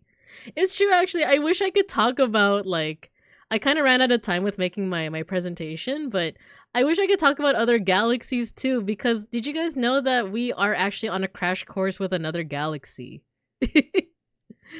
It's called Andromeda. It's actually the closest galaxy to us. They're kind of our neighbor in space. However, it's on such a massive scale that for one, it might not affect us because we might all already be dead by that time. But it also goes like there's like there's a GIF. I'm gonna try and find this GIF of like how it would look when our galaxy, the Milky Way, collides with Andromeda. See if I can find it. I need the GIF.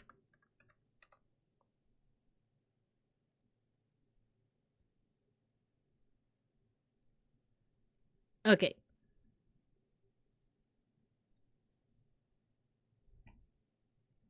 So that's, oh my god. That makes it look so much scarier. So we're gonna collide with our neighbor Andromeda. And the thing is, both of them have black holes at the very center of their galaxies. So both those black holes also have a lot of they're kind of exerting gravity over each other. So they're not just gonna combine, they're gonna kind of do this little dance while they kind of orbit each other, and then eventually they're gonna collide to the point where both their black holes combine. Is black hole in the center? Yeah, it is actually. So, I think the theory is that every galaxy has a black hole in the center, because the Milky Way definitely does, Andromeda does. The two holes. Yeah, black holes are a feature of galactic cores. Yeah, exactly. So every galaxy, as far as we know, has a black hole at its center. Milky Way. Okay, do you guys want to know? I'm sorry we keep on going on tangents, but do you guys want to know why it's called the Milky Way? Do you guys want to know the mythology of why it's called the Milky Way? So, for one point, like, with one thing with like the Milky Way is that like people in the ancient past, they looked up at the stars, of course. Let's look at the Milky Way. But it also goes into mythology. It's a very interesting story because, so like ancient peoples would like look up at the stars, right? And then they would make comparisons to what this is. And I believe different languages call it different things. But in Greek mythology, at the very least, it's referred to as the Milky Way because there's this piece of mythology that you guys are familiar with Hercules, right? Like from the Disney movie, but also from mythology. So he is yet another child that Zeus bore with another woman. And Zeus has a wife named Hera, and of course, whenever Zeus goes assaulting other women, Hera's not super happy about it. Especially when it results in a child. So Zeus has his new child, Heracles. He actually named Heracles after Hera in a way to try to get her to not be so mad. So he has this child, but he hasn't yet told Hera that it's like, oh yeah, this is my other child. I think the story goes that he somehow tricked Hera into breastfeeding Hercules. And by doing that, it actually imbued Hercules with like godly strength and all of that stuff.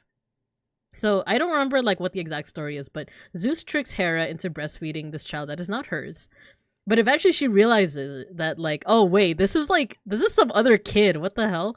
So she grabs baby Hercules and like, you know, just, I don't know if she like throws him or something, but she like grabs him and like, you know, just throws him away. But there's still milk coming out from her breast. Like she grabbed him so quickly that like, yeah, exactly, Milky, like this ain't my baby. So she just threw him. But the milk kind of like dribbles out and that creates the Milky Way. So that's one of the reasons why, like, at least in mythology, why it's like referred to as the Milky Way. Need a sip of that goddess milk to make me strong. But this is actually something that I should research, is like, what is the Milky Way called in other languages? Actually, we could probably do that right now. Galaxy that includes the solar system. Here we go, etymology. List of names for the Milky Way. Milky Way, Godfather's Straw, St. James Trail, Arabic, Milky Way, Haymaker's Way. Let's see, Chinese, the Silver River, the Star River, Heaven's River. What else? The Winter Way, the Milky Way, German, Milky Way, Hawaiian, ooh, fish jumping in the shadows, that's kind of sick. Oh, there's no translation of this, but this would be cool though. Akasaga Sagamga. Loose chain. Oh, from Irish. That's cool. Magic Bima. Oh, cool. From the Mahabharata. River of Heaven. So other cultures translate it as like a river. While others translate it as like milk. So I gotta catch up on chat. I feel like I missed out on a couple of things because we started talking about milk. I was looking into celestial body names, and their names do provide information, but the International Astronomical Union has created a contest in recent years to public to name the stars and exoplanets. One of these names is Dimidium, Like Dimsdale Dimmadome of the Dimsdale Dimmadome. That sounds Latin, actually. Dimidium. We're here for the tangents. Hello, Kale. Hello, hello. Look, my outside marriage child is named after you, my dearest wife. Yes. The Star River. I love that myth. I don't actually know much about the Star River myth, but the Milky one I do know about. So yeah, to summarize, the solar system has our 4 terrestrial planets, the asteroid belt, which is in between Mars and Jupiter, and then the 2 gas giants, and then the 2 ice giants.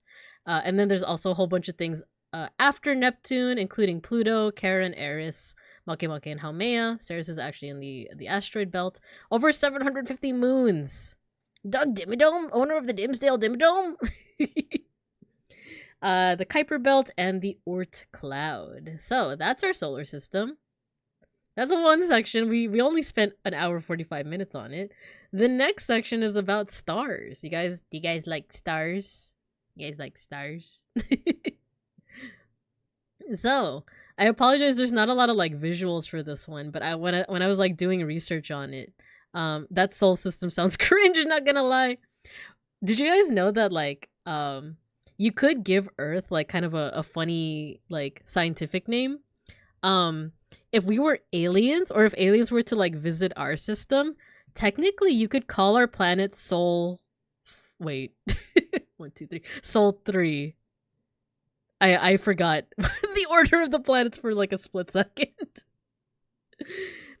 Cause like you could like our sun is referred to as Sol, right? Like SOL. And we're the 3rd planet from Sol. So we're Sol 3. So that means Mercury would be like Sol 1, Venus would be Sol 2, Mars would be Sol 4. We're the Sol bad guys. We will hit aliens with a dust loop. Sol bad guy. Sol 3 in dyslexia is the foot of the shoe. Ah yes, the soul. The human soul. Alright, we'll be called the Solians. The Solians green. It's made of people. Wait, that actually fits. What if we meet aliens and it turns out their name for our planet is something dumb? They're like, oh, you guys call yourselves Earthlings? Oh, we call you the Dimmadomes. Yeah, solar sun in Spanish as well as like it derives from Latin as well. So let's talk about stars, shall we? Let's talk about stars. So,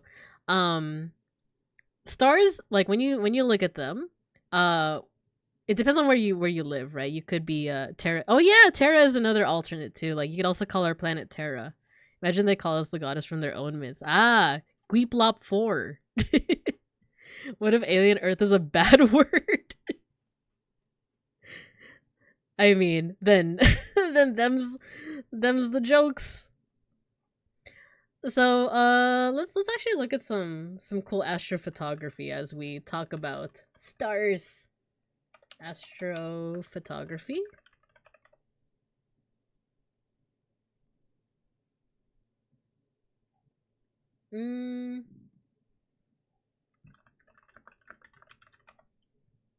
There we go. I just googled pictures of stars. We're gonna keep it simple. There we go. So these really fantastic pictures, right? If you look at each of the stars, some of them shine a little bit brighter and some of them have a little bit of a hue to them. So this one is a little bit more reddish. This one's a little bit more bluish. And by the way, another thing is that if you were to zoom into any one of these points of light, they might not even be a star. They might actually be their own galaxies. But some of them are stars. And let's see, here's another one, you know, with like a slight tint to them. And I'm gonna explain like why that is, what that is. Oh, this is a good one actually. These are 2 like blue supergiants. This is a red supergiant, or I assume a supergiant. And these kinds of pictures that look very like wavy and stuff, these are what's called nebulas. They're either the dying breath of a star or the birthplace of a star, and sometimes both actually. Let's see. This is Sol 3, also known as those idiots.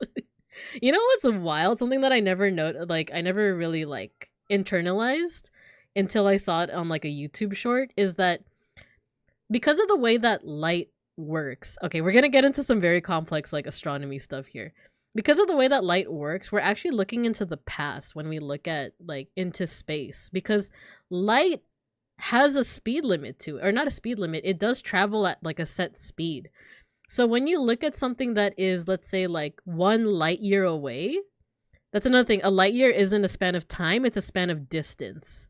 A light year is the distance that it takes for light to travel for 1 year. If you don't understand what that means, that's totally fine, but all you need to know is that if you were to take a telescope and look at something that is 1 light year away, you're looking at it as it was a year ago. Does that make sense? So let's say that you take a spaceship, you go out 1 light year away from Earth, and you look back at Earth. You would actually be looking at Earth in the year 2023. If you were to go 50 light years away from Earth and you look back, you're looking at the Earth as it was 50 years ago. So let me know if let me know if at least that makes sense. The most fascinating thing to me from the deep field photos are one very specific section of sky that's darker than the rest of the stellar stuff that's closest to us doesn't get in the way of the photos. Yeah, that means there's like there's something covering it, like a cloud. Miss Teacher, what is light? Oh no. Which means we're really far away from fighting Brock. Follow-up question, what's a year? It's the time it takes for the Earth to get rotated around the sun. At least I can answer that question. What is light is like a little bit more complex. But yeah, so that is what a light year is. So one thing that I never internalized about that though is that if aliens are looking at us, get rotated. If aliens are looking at us from say like 500 light years away, they're looking at us in like the middle of the Renaissance. Like, if they're looking at us and it's like like more than like 3,000 light years away, they're like, oh, I can't believe the monkeys are like the ape people. They're trying to contact us. Yeah, it's a visual time machine. Exactly. Like they're gonna look back at us. They're gonna like, see our radio waves and stuff, and they're gonna be like, how are those like ape people, if they even know what apes are, like how are they talking to us right now? Aliens, no, please don't look at our history. No, yeah, exactly. But it's the same vice versa. If we were to have a strong enough telescope and we were to see like an alien planet, we would be looking into their past. So we could be looking at a planet that is uninhabited, but in actuality, it is inhabited. It's just that we're looking at their past. We don't know that it's like, we don't know that planet like has life on it yet. So that's kind of the crazy thing about like how light works in space. So we kind of jumped around a little bit, just a little bit. Hello, Bardawolf. Hello. We're talking about stars. You like stars? Hello. So let's go back to like this stuff about space bear. So there's different types of stars. Some of them are big, some of them are small, some of them are blue, some of them are red. Some of them are in chunks or clusters, like the Pleiades. Stars are nice. Yeah, exactly. Yeah, they're cool.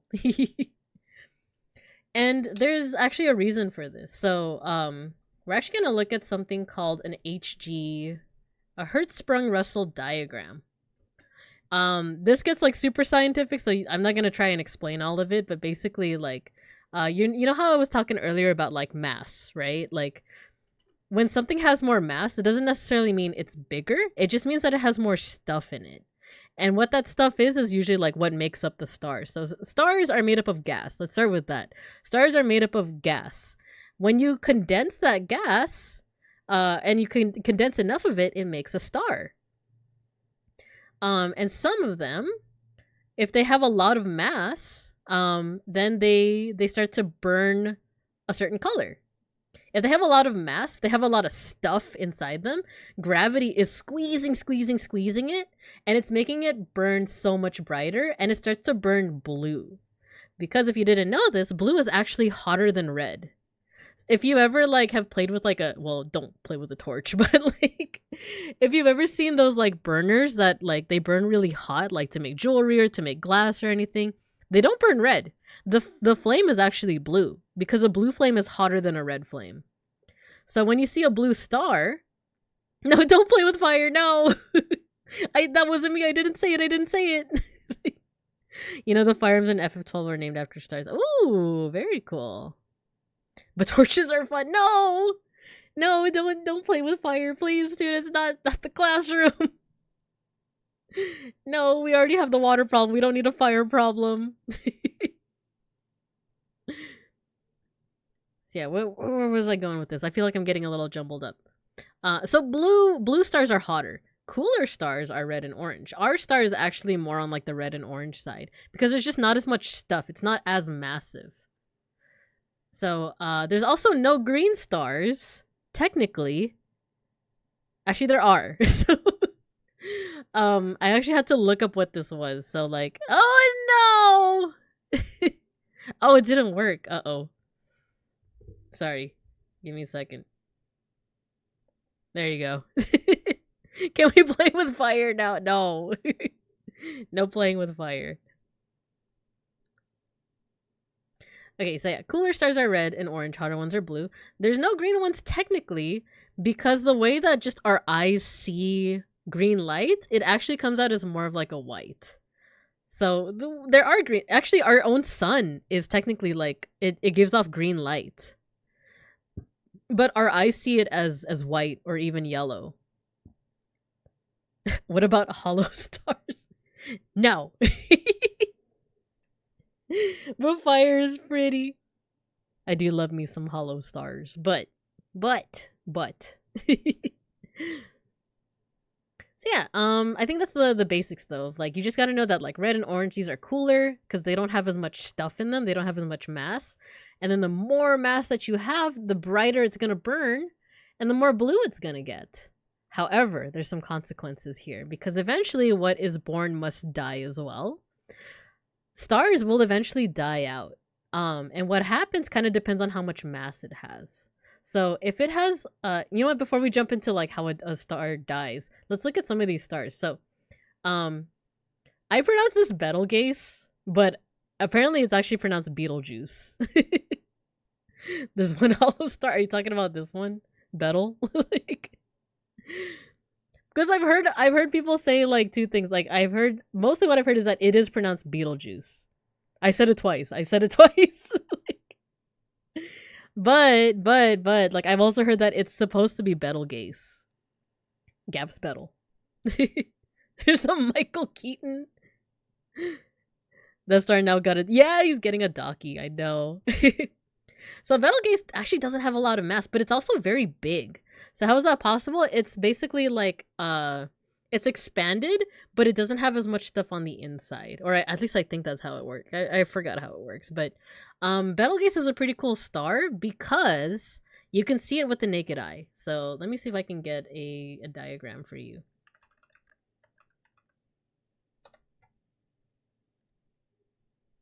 I need to see it in the constellation.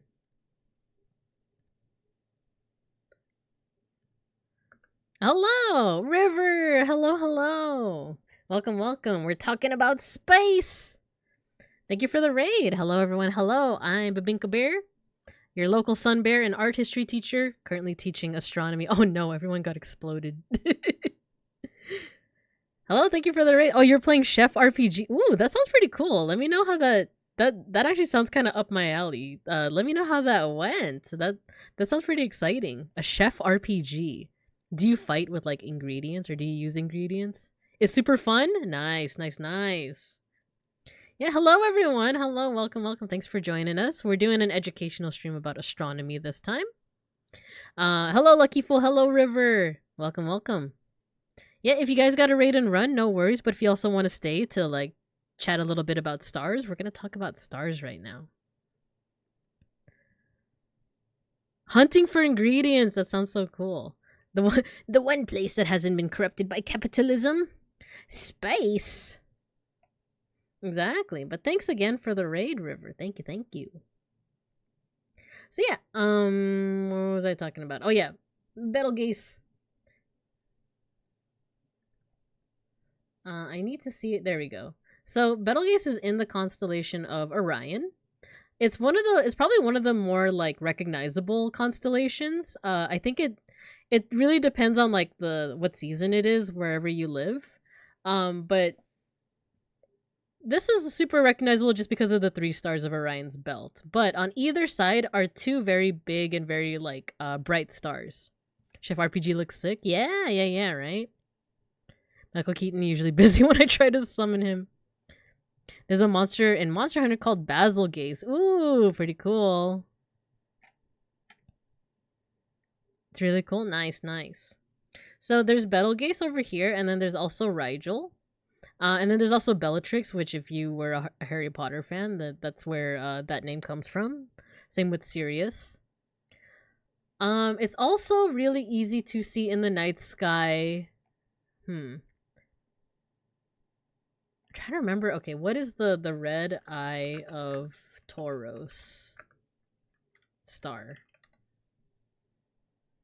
What star is that? Oh, it's Aldebaran. Okay, there's a constellation called Tauros. Oh my god, why does he look like that? The eye of Tauros is a red star. I think I mistook Betelgeuse for that, but it's actually another one called Aldebaran. On the shoulder of Tauros is a star cluster. And what that is, it's basically a cluster of stars that are very, very close together. These are called the Pleiades. In Japanese, this is called Subaru. So Subaru is actually like, I think that's why the logo for Subaru is like the 7 stars. Because it's these like, it's the Pleiades, which like in Greek means like the 7 sisters. So that's another thing that you can see with the naked eyes. You can probably see the Big Dipper or Ursa Major. You can see Betelgeuse and Rigel in the constellation of Orion, and you can see the red eye of Taurus, which is Aldebaran or Aldebaran. Here we go, Aldebaran. And then if you look at the shoulder of where the bull would be, that's where you see the Pleiades. That's where you would see this cluster of stars. So the next time, it's nighttime right now in Bear America. I won't be offended if you go outside right now and if you like put the stream away and like look up at the stars, and if you don't have a lot of light pollution, you might be able to see it. So yeah, I think I just wanted to point that out. So Betelgeuse, okay, Betelgeuse and Rigel. Rigel looks very blue. Betelgeuse looks very red when you look at them. You can always use one of the... Yeah, there's a star map app. I have one on my phone too. It's really cool. Okay. Where was I? Ah, wait. All right, everyone, impromptu outdoor class. Exactly. No recess. Okay. You guys chill in recess while I eat some Chipotle. Then we'll get back to talking about stars.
Hey, what are you guys doing? You guys are in teams now? Is that what I'm seeing? Team A gets the catalytic converters. Team B trains the brake fluid. Team C checks cup holders for change. Ah, you guys have a whole plan now. I can't believe it's gotten this far. Okie dokie. So, let me just finish this point about stars, and then we'll keep on yapping. We'll keep on yapping. We're just doing a team building exercise. I see through your fibs and your slander. So let's go back to the whole thing about like cooler stars are red and orange, and then hotter ones are blue, right? The more mass a star has, the quicker they actually burn away at their fuel. So all stars actually have like a set amount of like quote unquote fuel. There's a whole chemistry lesson here because it's stuff with like stars are basically made out of hydrogen, but at the core it's actually they're actually fusing that hydrogen together to become helium. So there's a lot of stuff with that, but I'm not gonna go into that as much as I would want to. But the only thing you need to know is that the more mass it has, the quicker it's gonna burn away, but also the more explosive their death is. Times are tough, teacher. Oh no.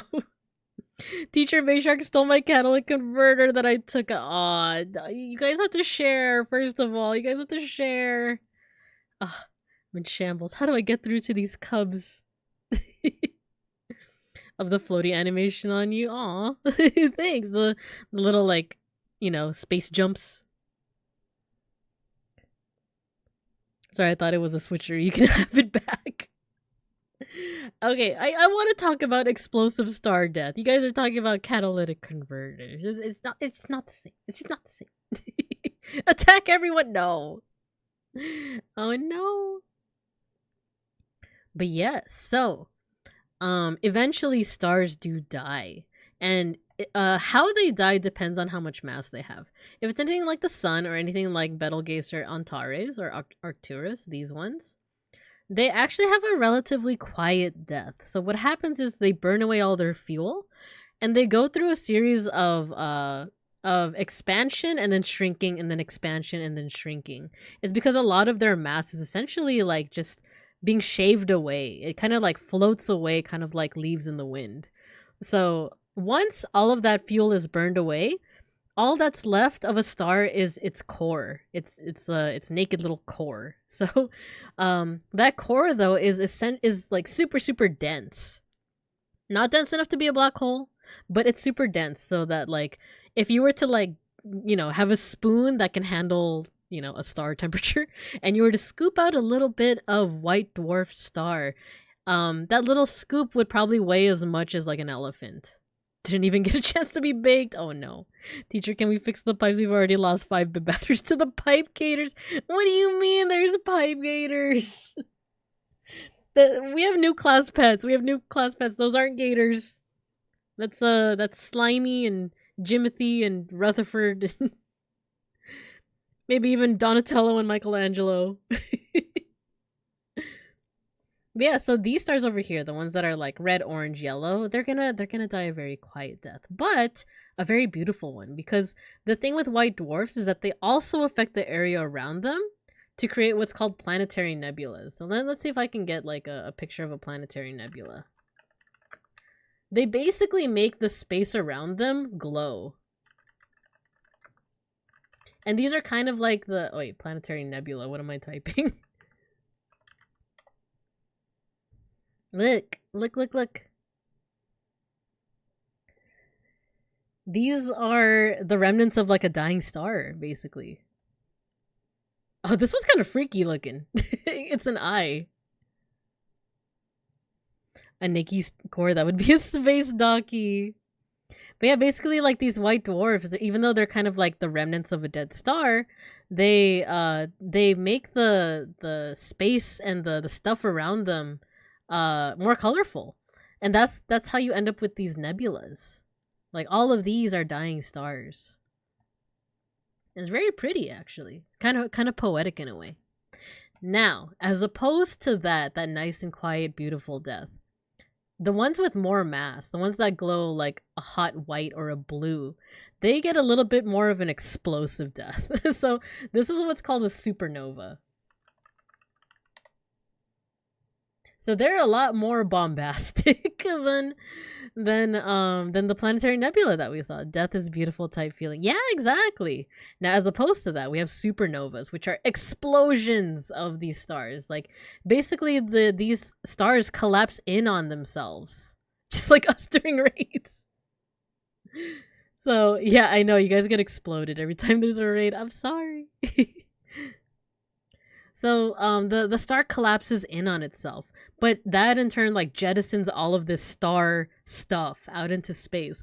And actually, all that star stuff is actually elements. So like carbon, silicon, iron, even gold. Like all that stuff actually comes from these like big explosions because it's so much energy that it crams all of these like protons and neutrons together and it makes elements like gold. and like I said, silicon and iron and carbon and all that stuff.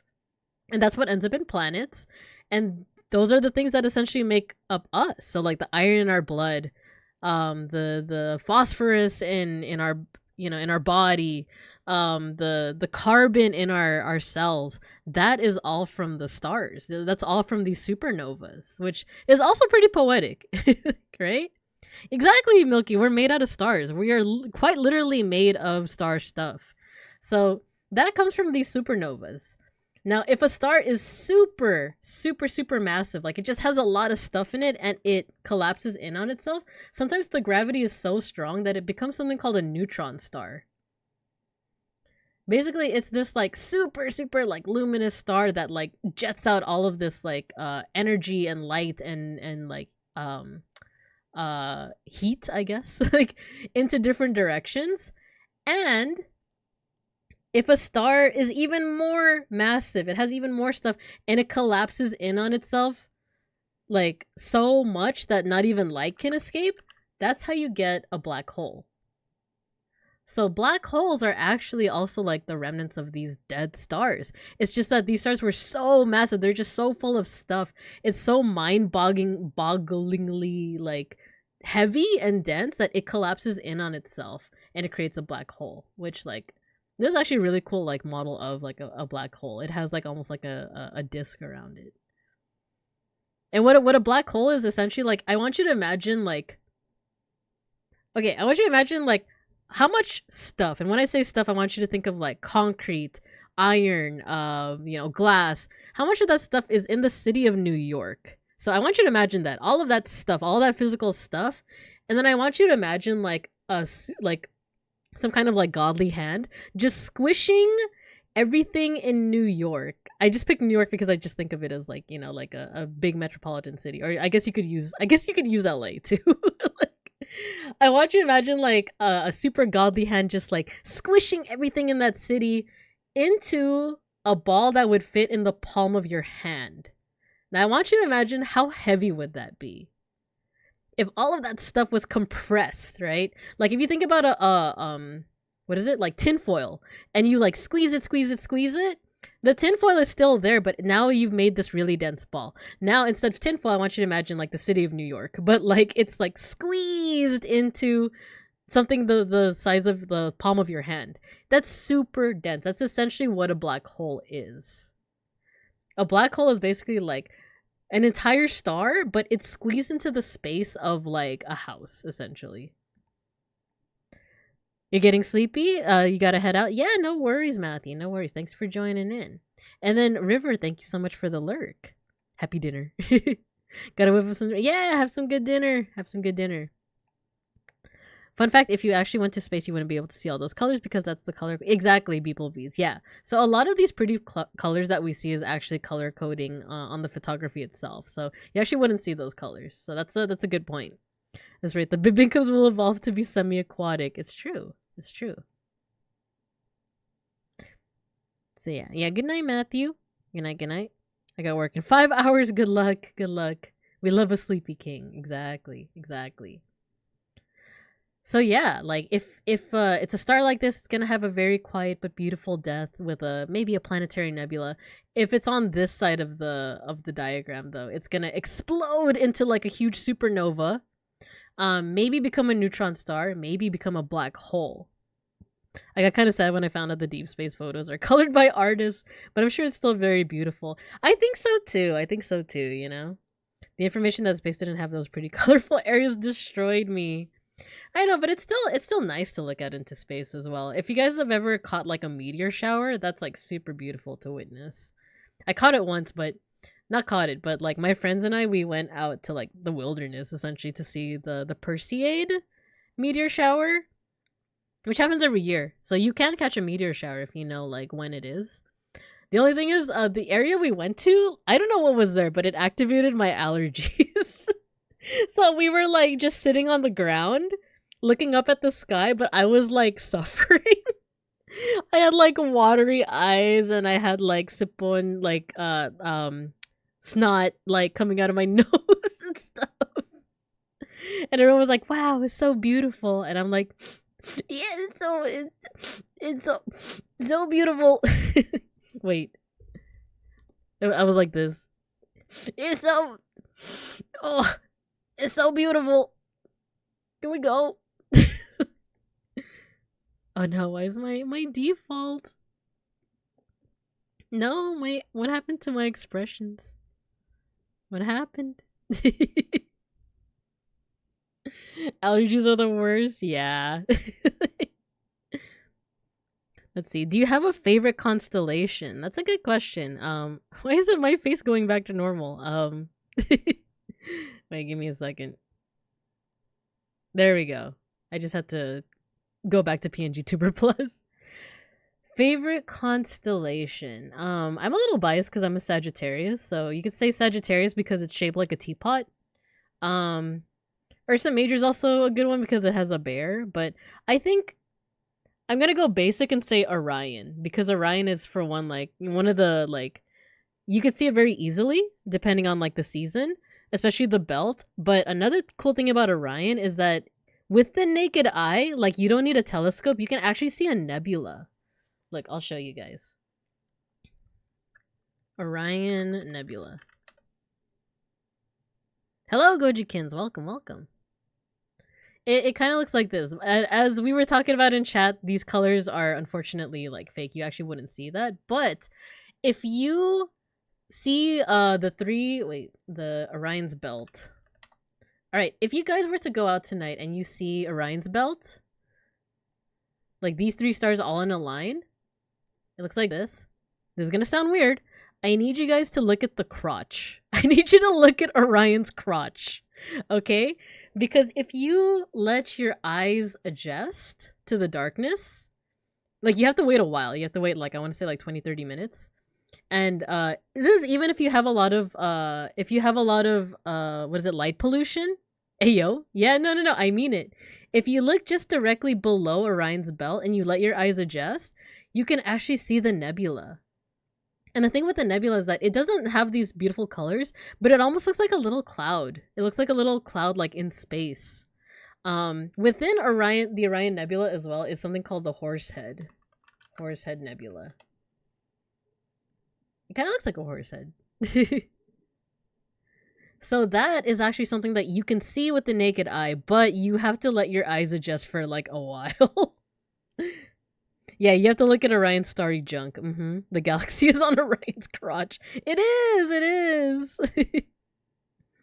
Let me see. I went out for the Perseid a couple years ago. It was awesome. I saw a shooting star almost. Yeah, every 5 minutes. Yeah, you guys should check out the Perseids if you're able to. You literally see like a shooting star like every, like, maybe even less. I remember seeing like, every 30 seconds or so. If you actually look at the pillars of creation, you basically see nothing except maybe a very dark smudge. Yeah, exactly. Beeplebees. It looks like a smudge.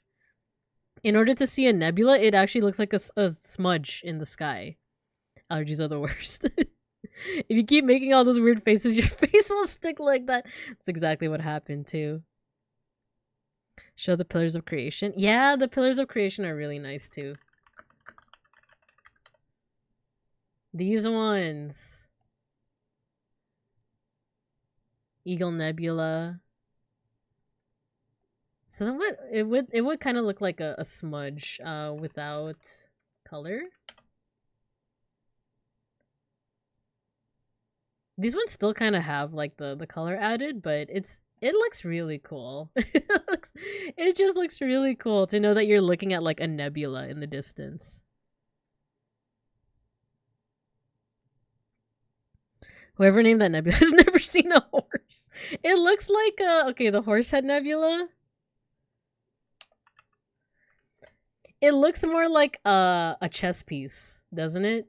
Like it looks like the knight. Not necessarily like a horse head, but that's what that reminds me of. The horse was very sick. Please, my horse, he's very sick. You have to be in a very dark place with no light pollution. I was able to see Orion. I still live in like a pretty like pretty light polluted area. Which is why it took a while for my eyes to adjust. Like you still can kind of see it, but yeah, preferably you would need to go to like a dark place with no light pollution. That way you can see it like really, really clearly. But even if you do have light pollution, you can kind of make out like a smudge, and that's the Orion Nebula. So yeah, I would say that Orion's probably my favorite constellation, and this is actually the last slide.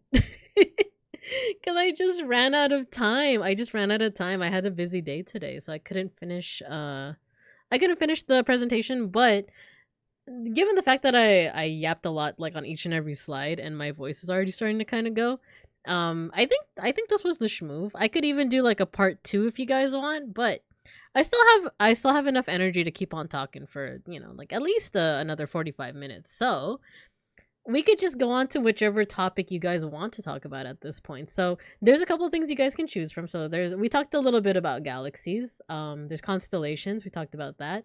I did manage to insert, what can you see with the naked eye? So you can see the Orion Nebula. You can see the Pleiades star cluster. You could even make out some of the colors in some of the stars. So Betelgeuse is more red. Rigel is more blue. But yeah, anything that you guys are interested in, like, so we could like go into astrology, we could go into aliens, we could go into like astronomy with mythology and even the zodiac. But I live in the middle of nowhere, Aurora Borealis and stars for days. Nice. Aurora Borealis in this part of the country at this time of day, at this time of year, centralized entirely in your kitchen. May I see it? All right, let me take a hydrate break though. And then we can go into whatever topics you guys want to go into.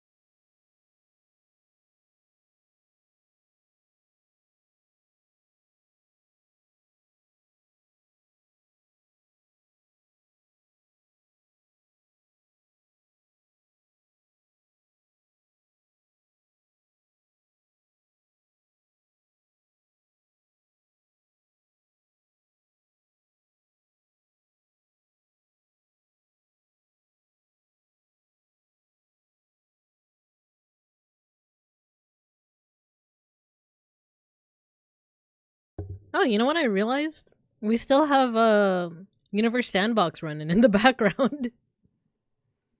So we could also see, because we use this to talk about the solar system. But let's see if we can look at anything else in there.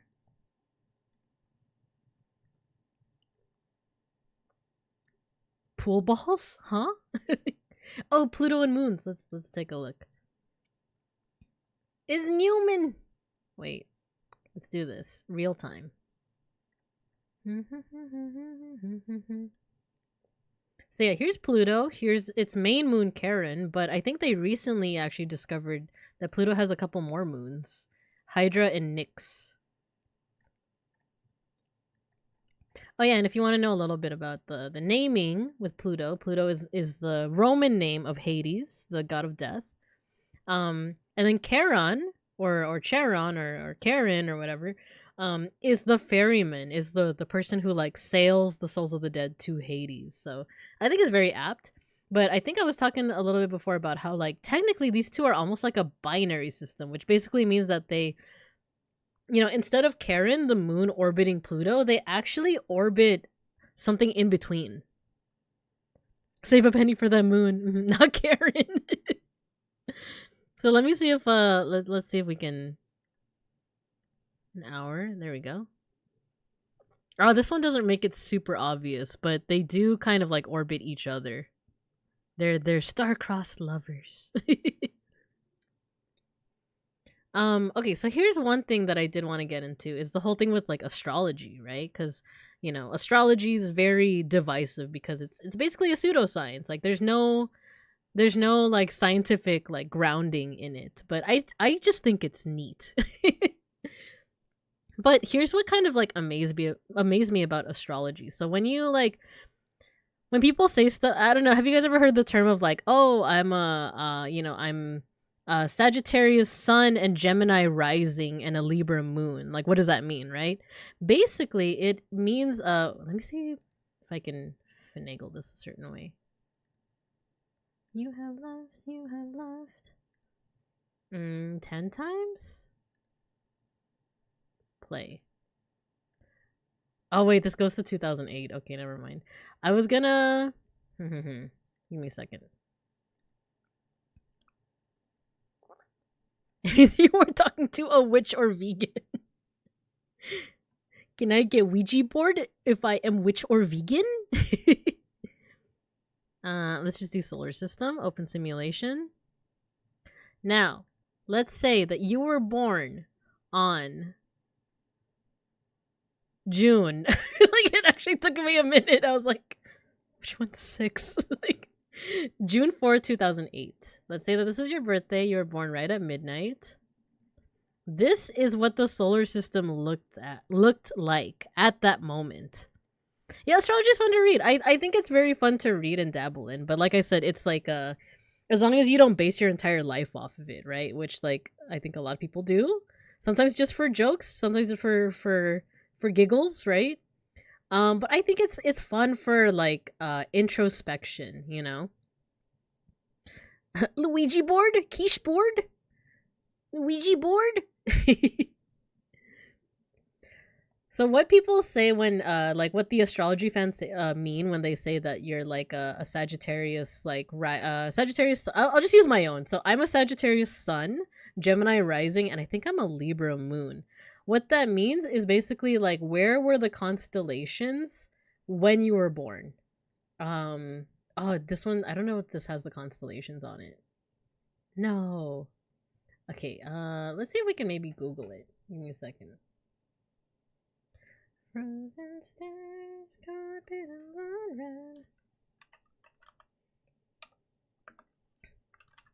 Zodiac model?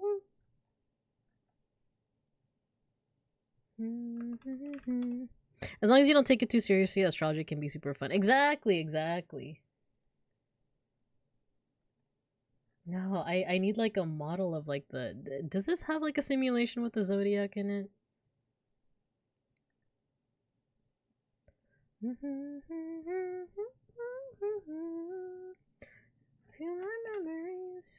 Nah, it doesn't. It wouldn't. I feel like it wouldn't, but basically the zodiac is this band of stars. I think this one actually might be a good one.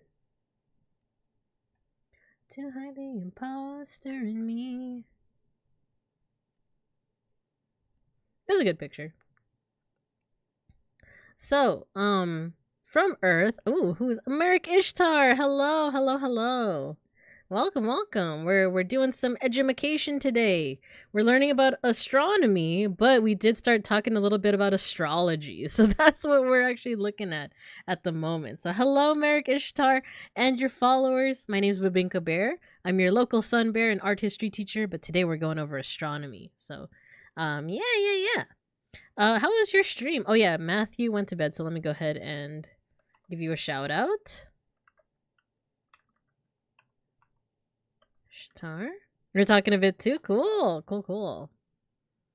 Ooh, last streaming Wander Song. Nice. How did that go? How was it? If you have to like go rest or raid and run, get some food, feel free. Same goes for your followers. But if any of you want to stick around for our astronomy and astrology talk, we can do that. Yeah, I would appreciate it. Wesley Wolf, hello. Welcome. So I'm going over what the zodiac is, because that's kind of like that kind of does go into like the what is astrology, you know? And ad-libby. Nice. I kind of like ad-libs. So, there's a whole bunch of constellations in the sky. No, you know what? Maybe that's something I could look into, is like 3D model constellations.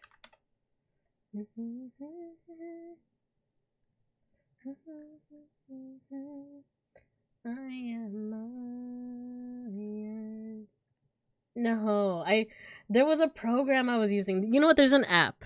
That like I think I pay for it, but it's called Night Sky.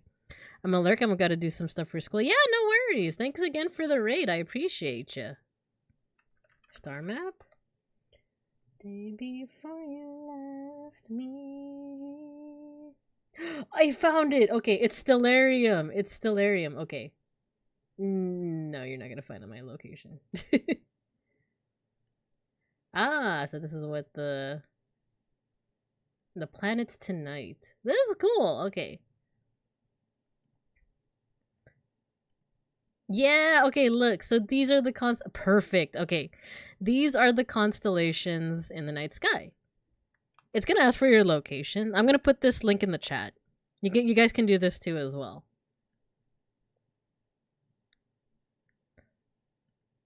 I guess I'll put. Oh, cool. Do we have the constellation art? Sagittarius. I need the ground to disappear. There we go. Okay. This is pretty cool, actually.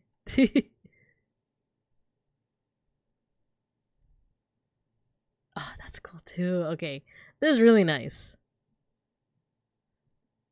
So this is with the atmosphere. This is what we see. If we didn't have atmosphere, we would die, but it would also look very pretty. Okay, so this is such a better way to explain like the zodiac and the whole like astrology thing. So the zodiac is a band of very specific constellations. So I'm gonna remove the landscape. We're gonna start. So that's one. So Pisces, Sagittarius,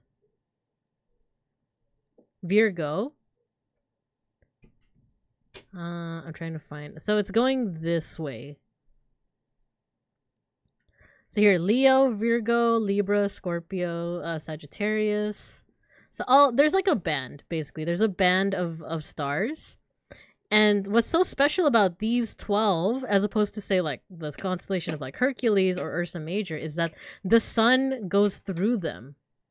So when they say that you are a Sagittarius sun, that means that on the day of your birth, the sun was going through the constellation of Sagittarius. All right? So where's the sun right now? Right now, it's just over Virgo. So anyone who's born now, like right this second, would be born under the constellation of Virgo. That means that you're a Virgo sun. That's what that means.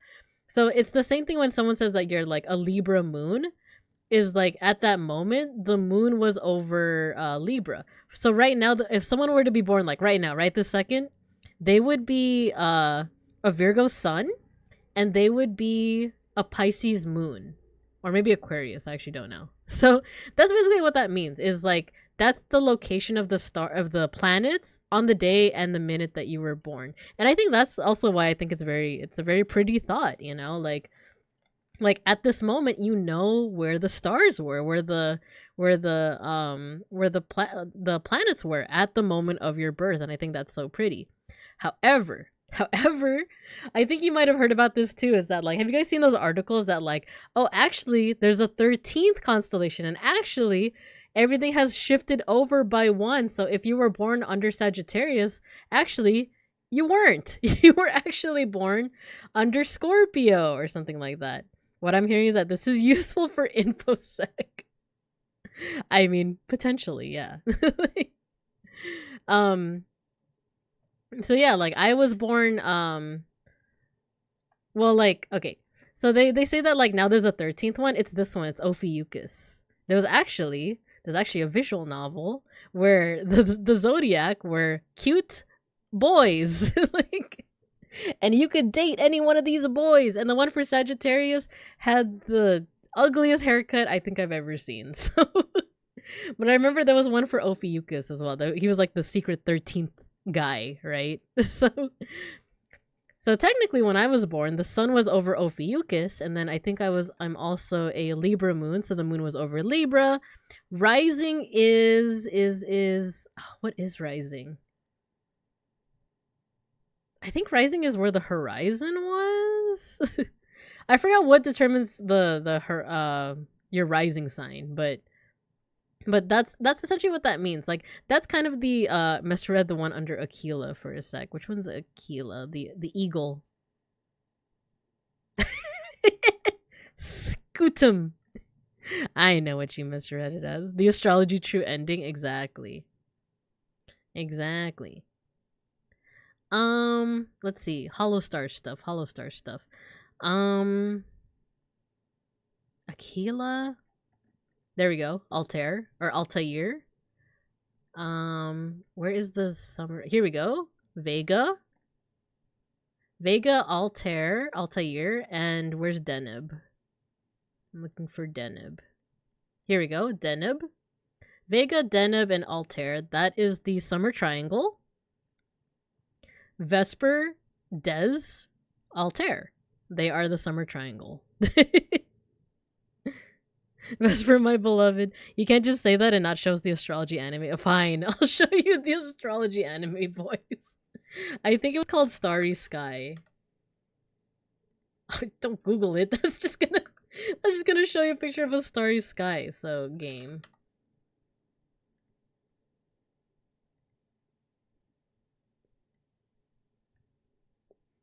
I only found out about this lore like last month.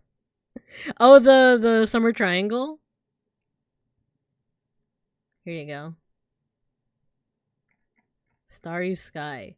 So you get to date any one of these boys that is I need a picture of all of them. There we go. Oh, it doesn't say which sign they are. Okay. So spring. This is Capricorn. Oh, this does not help me actually. I need pictures that like spell it out for me, like which one is which.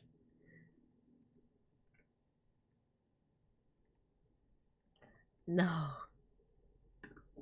about this? Starry Sky, Sagittarius. I didn't like his haircut. I think he had like a nice personality, but I didn't like his haircut. I also played a VN about astronomy, but it was more about doinking. And then there was a secret one with Ophiuchus. There we go. See, look at him. His hair is not that bad. I think it's because it was like kind of a mullet. But maybe I'm being too harsh. Okay. I'm just trying to get rid of some extra tabs. There we go. Okay, so that's the summer triangle. I believe the winter triangle is Sirius? Because Axel's name is actually, his first name is actually Sirius. Why so serious? Oh, this is the one that I was talking about. Here's the constellation of Taurus. His eye is Aldebaran. It's red, and then if you look at his shoulder, you see the Pleiades, and they actually look like a cluster. Mullet with the microbangs. It's not bad. It's eccentric. Okay, I'll give you that. And then here's Orion. If you look at his crotch, that's where you see the galaxy. This one's really nice. So this site is called Stellarium. I recommend it. Here we go. So here's Sirius. This is actually the brightest star in the night sky, by the way, is Sirius. And then Procyon, I think that's the one that Phleon's name is based off, and then Betelgeuse is Betel. So these three make up the winter triangle. And look, it's me. It's me. Look. It's me. Beetlejuice. I said it a third time, no! Imagine you just hear like another voice. It's like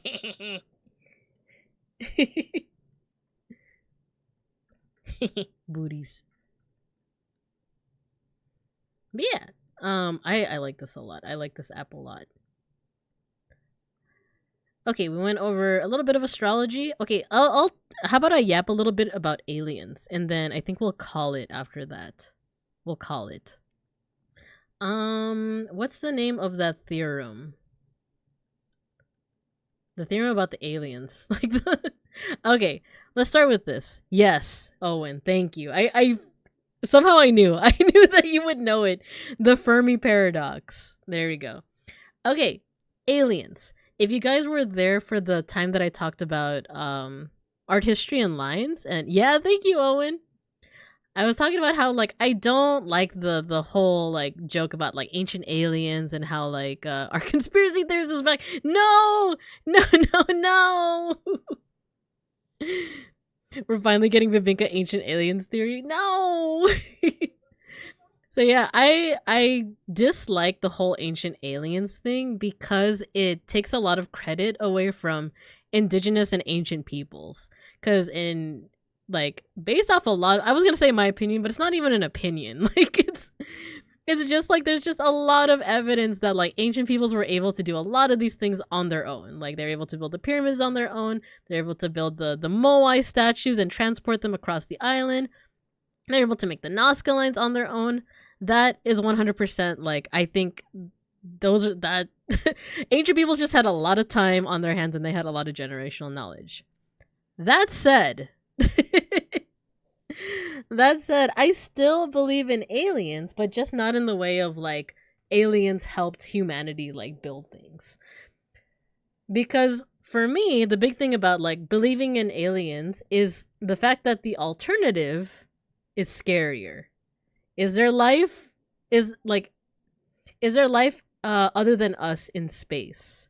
If the answer is yes, there's a chance they could, you know, kill us, sure. Like there's a chance they could be evil and enslave us, but there's also a chance that they could be nice, you know? There's a chance that we could like really learn a lot from like other alien species. However, the alternative is we are alone. We are alone in the universe. Exactly, Gojikins. That's kind of terrifying. If you think about the fact that we're alone in the universe, that like just by some miracle life was able to sprout on Earth, that's kind of terrifying.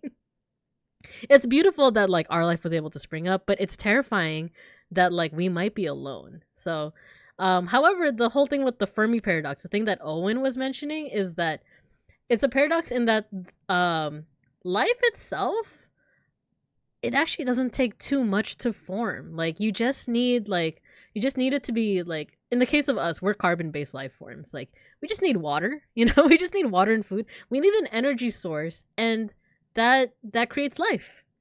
I think the theory of how life came to be on Earth, by the way, is that like it arrived via comets. Like comets, when they hit like water, or sorry, when they hit like a surface, that's where you get like water, right? And water surfaces, and then water is conducive to everything that makes life possible. So that's where we came from. Life isn't that I say this as if I'm like a god, right? Life actually isn't that hard to make if you think about it. But like on kind of like us like on a universal scale, like life shouldn't be that hard to create. However, if that's the case, then why haven't we encountered it yet? That's like a big thing with the Fermi paradox, is like if it's like easy and like in all probability it's like easy for it to happen, why haven't we encountered anyone yet? And that's kind of like balanced out by the fact that like, oh well, space is very big. Like space is very big, so it's possible that like we just haven't encountered anyone because it's so big. There's other theories too, like the whole thing that I said about like if you were to travel into a spaceship and go 50 light years away and look back at us, you would see us as we are 50 years ago. So if we're looking at planets, but we're light years away from them, then we're seeing an empty planet, but it's very possible that there's already life there. We just don't know it yet. Another thing is like certain video games like Dead Space have a theory that like, oh, life in space is very common, but there's something out there that's culling life before it gets so advanced that like that you can meet each other. I think that's probably one of the more like terrifying things, because like the lore of Dead Space is basically that like anytime life gets a little too advanced, then something comes by to like cull it, to like bring it back down. I think Gurren Lagann also like has a similar theory. There's also the idea that, different rates of advancement. That's another one. Exactly. The Great Filter by Beloved. And the sun is a deadly laser. Just give me 9 months, I can make life easy. There's a sci-fi story called The Three Body Problem that tackles the thing with aliens in a very interesting manner. Yeah. I love stuff that like delves into like aliens and what they might be like. I think one of my favorite kind of humorous alien things is there's a poem called They're Made of Meat, and it's aliens just describing human beings as like they're just made of meat. And the other aliens like for real, like just meat, like nothing else, just meat. Like, yeah, they're literally just made out of meat. Like they're like so disturbed by us. Just because aliens doesn't mean they're trying to communicate. Yeah, that's another thing, beeplebees. That's another thing, is that like just because it's very possible that there are aliens, that they found us, they just don't want to talk to us. And who even knows the reason why? If you went planet light years away from us, you'd likely find other humans that got there first in a more advanced craft. That'd be like interesting. Oh, that's the plot of Mass Effect. Was it they are made of meat or made of carbon? I think I read. The one I read is they're made of meat. Excuse me, there's bones too. Yeah, but aliens aren't gonna know that. You know what's one of my favorite things? I saw like a Tumblr post about there's a lot of sci-fi out there that presents humans as kind of like the weaklings of, like, let's say that one day we do encounter aliens and they're capable of like all these cool things, right? Like they can spit acid and they can, you know, like I don't know, run really fast. But like humans, we're usually casted as like, oh, we're the weaklings, but we have the indomitable human spirit, right? Like that's what we got going for us. But I saw this Tumblr post that was like, what if that isn't the case? What if like to aliens we're really freaky? Like, because it's stuff like, oh my god, those humans, like they eat spicy things for fun. Like, you know, spicy, like plants develop spiciness, they develop capsaicin as like a defense mechanism. Like other animals are like eating spicy things and they're like, oh my god, my mouth is on fire. Like I'm not gonna eat that again. But us humans, we're like yummy. It's like, this is really hot, but I like it. It's so spicy. It's so flavorful. Like, what if aliens like see that and they're like, okay, these guys are freaking insane. We're not gonna talk to the guys on Sol 3. This is a little much, you know. Humans eating poison for fun, yeah.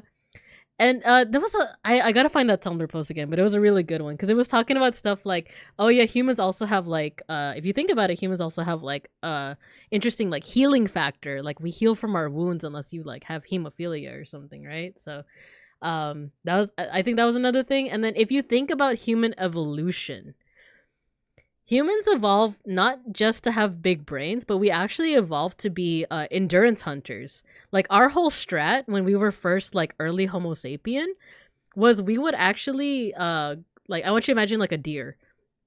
Deer are faster than us. They could just outrun us easy. But the thing that humans have is endurance. We can actually keep chasing them just by walking.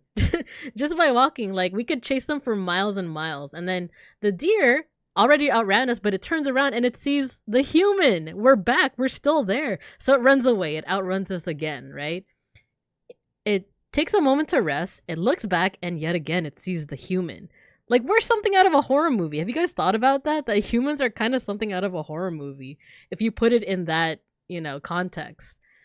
And then eventually the deer just runs out of energy. It can't run anymore. And that's when humans strike. That's when we take our spear and we just kill the deer.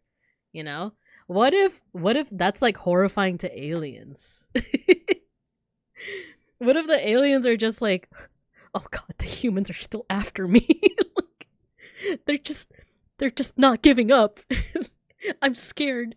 Glip clop, I'm scared. Okay, I gotta catch up on chat. I gotta catch up. Let's see. I heard Fermi paradox and aliens when I passed by my computer. I want to say something. Exactly, Merrick. I was talking about Dead Space. Exactly. Space orcs it is.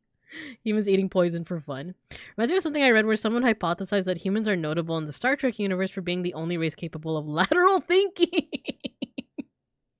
That's kind of funny. Only humans can think about the freaking albatross riddle. Like, aliens can't do that. See, to us, that's normal and we're weaklings, but to other species, that could be very... Exactly, beeplebees. Like, what we see is normal. Like, what we see as normal, like, aliens could see that as, like, terrifying. Being able to throw things is very unique. Yeah, that's another thing people be. So we also evolved to throw things with like really good accuracy. You actually don't see that a lot in the animal kingdom. Like even chimps, which have longer arms than us, because they swing around. They use it to swing around in trees. They use it for locomotion. Even they don't have the same accuracy that we have. So that's another thing that humans are ultra specialized for. We're specialized for endurance, and for throwing, basically. You guys should watch, what's it called? Tear Zoo. Tear Zoo goes over that. We're the scary thing that keeps following them until their heart explodes. Exactly. We're just a bunch of Mike Myers. Exactly. We're the Mike Myers of the solar system. Are you familiar with Pioneer Plate or the Voyager Golden? The Golden Record, yes. The Golden Record is, let's go ahead and Google this. Golden Record. That's one of those things that, like, makes me cry if you think about it too much. Okay, this is for real the last thing that we'll go over, because I feel my voice going and I have to go to the office tomorrow. But it's a very beautiful thing to kind of end off on. So, Voyager is this spacecraft that we sent out into space to, like, hopefully take pictures for us of, like, you know, distant planets, but also hopefully go past the solar system into places that we've never seen before. It's actually still going right now. There's even a fake Grand Order character based on Voyager. On Voyager, there's also this golden record that is supposed to be basically proof that we were alive. It's like basically if an alien were to ever see this golden record and find it, it's basically saying that, like, hey, if you go to this system with this star and you look at the third planet, that's us. That's our planet. We're here. And the record also has stuff like it has recordings of our voices, it just has stuff that is just like this is not necessarily the entirety of our history, but it's like I don't know, it's just like how to find us, what we look like, stuff like that. And it's, you know, for lack of a better term, it's proof that we were here. It's proof that we like lived here on Earth, and it's proof that we exist. So it's very beautiful because like all of that is like all of us is contained in that golden record. It's a mixtape. It's a mixtape. It's the humanity mixtape. Exactly. It's a space-time capsule. Hey yo, aliens. Tell me what you think about my mixtape. If I was an alien, I wouldn't want to deal with humans.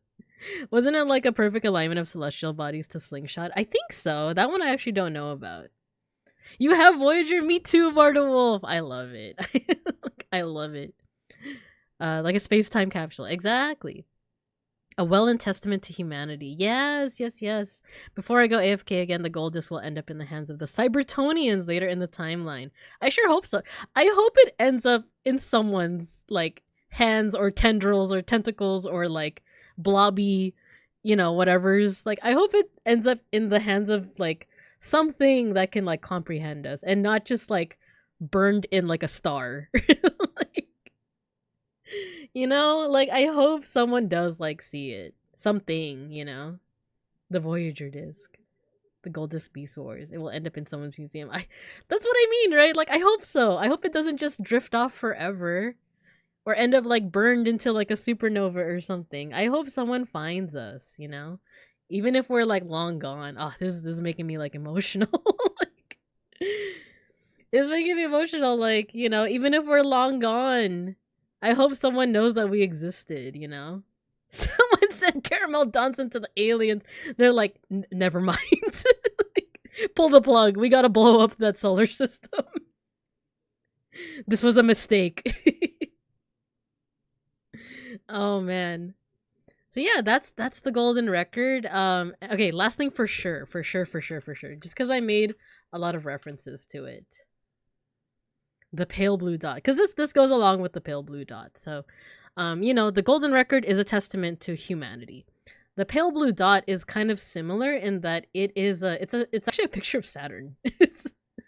It's the Cassini spacecraft. It went out into Saturn and it took a picture. It turned around and it took a picture of Saturn's rings. But all the way in the distance, you see this little blue dot. And that's us. That's Earth. And there's this beautiful quote by Carl Sagan where he talks about like that. So I'll read it for you guys. Pale blue dot. Look again at that dot. That's here. That's home. That's us. On it, everyone you love, everyone you know, everyone you ever heard of, every human being who ever was, lived out their lives. The aggregate of our joy and suffering, thousands of confident religions, ideologies, and economic doctrines, every hunter and forager, every hero and coward, every creator and destroyer of civilization, every king and peasant, every young couple in love, every mother and father, hopeful child, inventor and explorer. Hello, HosmanityVT. Thank you for joining. Thank you. An explorer, every teacher of morals, every corrupt politician, every superstar, every supreme leader, every saint and sinner in the history of our species lived there on a mote of dust suspended in a sunbeam. Right? Right? Doesn't that make you both like sad but also like wow. Wow. Hasmanity, thank you for the follow. Sorry I was in the middle of reading that quote, but thank you. And you got your sticker. You got your sniffer sticker. My name's BINKA Bear. I'm your local sun bear and art history teacher, but we're talking about astronomy. But we're actually on the tail end of things. We're actually gonna end off pretty soon. But yeah, that's one of my favorites actually, the pale blue dot. Can you see your house from here? Right there. Apparently, I actually don't know too much about this, but apparently there's like the biggest family picture ever or something. It was the one like I think another spacecraft was gonna turn around and take a picture of the Earth, but we actually had a heads up about it. So on that day, I think it was like 2011 or something. People were told like at this time, like turn to this direction and smile. And that was supposed to be like an attempt at like the biggest kind of like group shot of humanity. I actually don't know too much about it, but yeah. Never mind, any aliens who can't appreciate caramel Dunson must die. But yeah. So that's the pale blue dot. And we are going to end off on something similar. So there's this channel I used to follow a long time ago, like 14 years ago, called Melody Sheep. What they do, let me pause the music. What they do is they actually take clips from Carl Sagan's like old show Cosmos, and they kind of like auto-tune it and they make a song out of it. So this isn't the only song. There's also this one, We Are All Connected, Symphony of Science. That's what this series is called. And they just make it into music. So we're gonna have our usual end of stream mosh pit, but it's gonna be a chill mosh pit for today. Instead of something really rockin', we're gonna be listening to the smooth tunes of Symphony of Science and the nice voice of Carl Sagan. Yeah, exactly, Gojikins. To make an apple pie from scratch, you must first create the universe. I saw that one. I saw the one in the comment like killed me. Let me see if is it this one? Or is it another one? I think it's this one. No, it's not. It's this one, A Glorious Dawn. It starts off with that quote. This isn't the mosh pit yet, but wait. Here you go. You must first invent the universe. Okay. And then I scrolled down and saw the comment. If you wish to make an apple pie from scratch, you must first invent the universe. Jesus, Carl, I've only got an hour. A demure mosh pit, exactly. Cosmos original is still so good. Yeah. It's a really fascinating one. Okay, so I wanted to listen to We're All Connected is another really nice one, actually. So maybe We're All Connected is a... Wait, what's the one I had before? Our Place in Life. No, you know what? We're gonna listen to this one. We're gonna listen to this one. Get cooking, commenter. Yeah, Space Mosh. Space Mosh. Alright guys, if you are new to the stream, we have our end of stream tradition where we do a mosh pit. But all you gotta do is pick out an emote and spam it as the music plays. And then I also have a command to make all your avatars fight each other. But it's RNG. There's no way to guarantee who's gonna win. So with that, let's go ahead and listen to Symphony of Science, Our Place in the Cosmos. I'm gonna look for someone to raid into, and then we'll call it from there. Alright. Me Planet in the Discord. Yes, please. Yes, please. Alright. Go ahead and start moshing once you hear the music. See how we mosh? Very mindful, very demure. I think we have an 18 plus chat.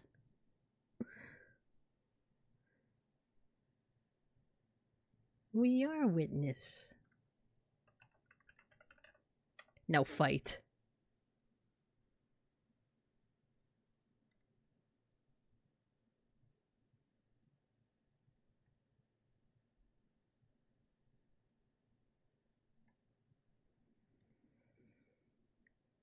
Very demure mosh pit.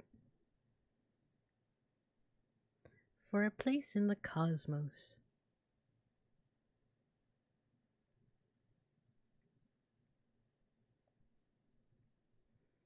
I love the twerking emotes.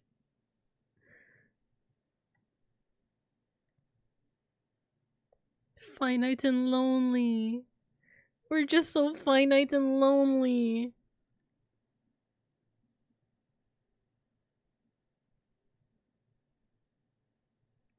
I got rotated. Nice, Hanel VV. You got the mosh pit. You won. But will you win the next round?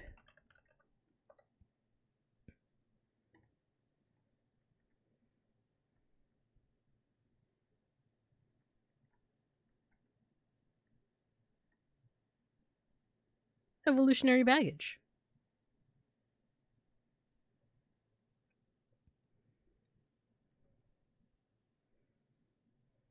For our continued survival.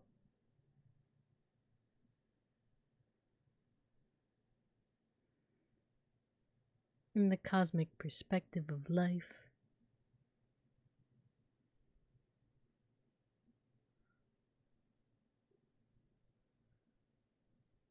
And we wouldn't even know.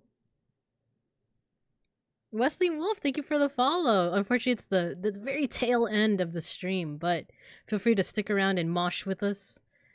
Just pick an emote and spam it. Thank you for stopping by. Owen, you won the second mosh pit. Let's go. I think we have enough time for one more round. Together to be you. I find the reality thrilling.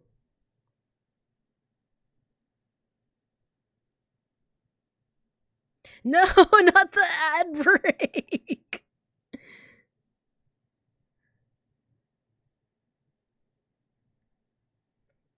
I'll just pause it. No, not the ad break. I didn't even expect it.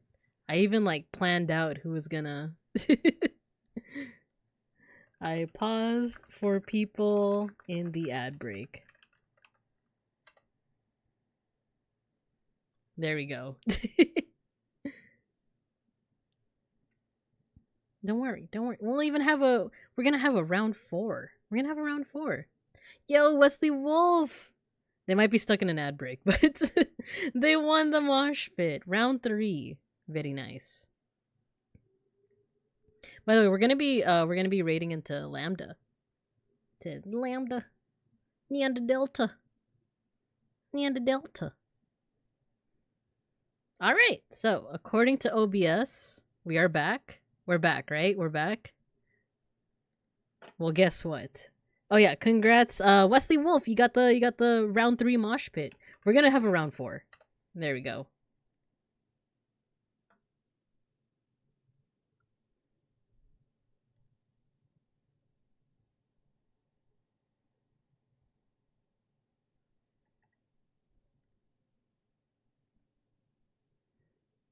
I like that you guys resumed after. I love it.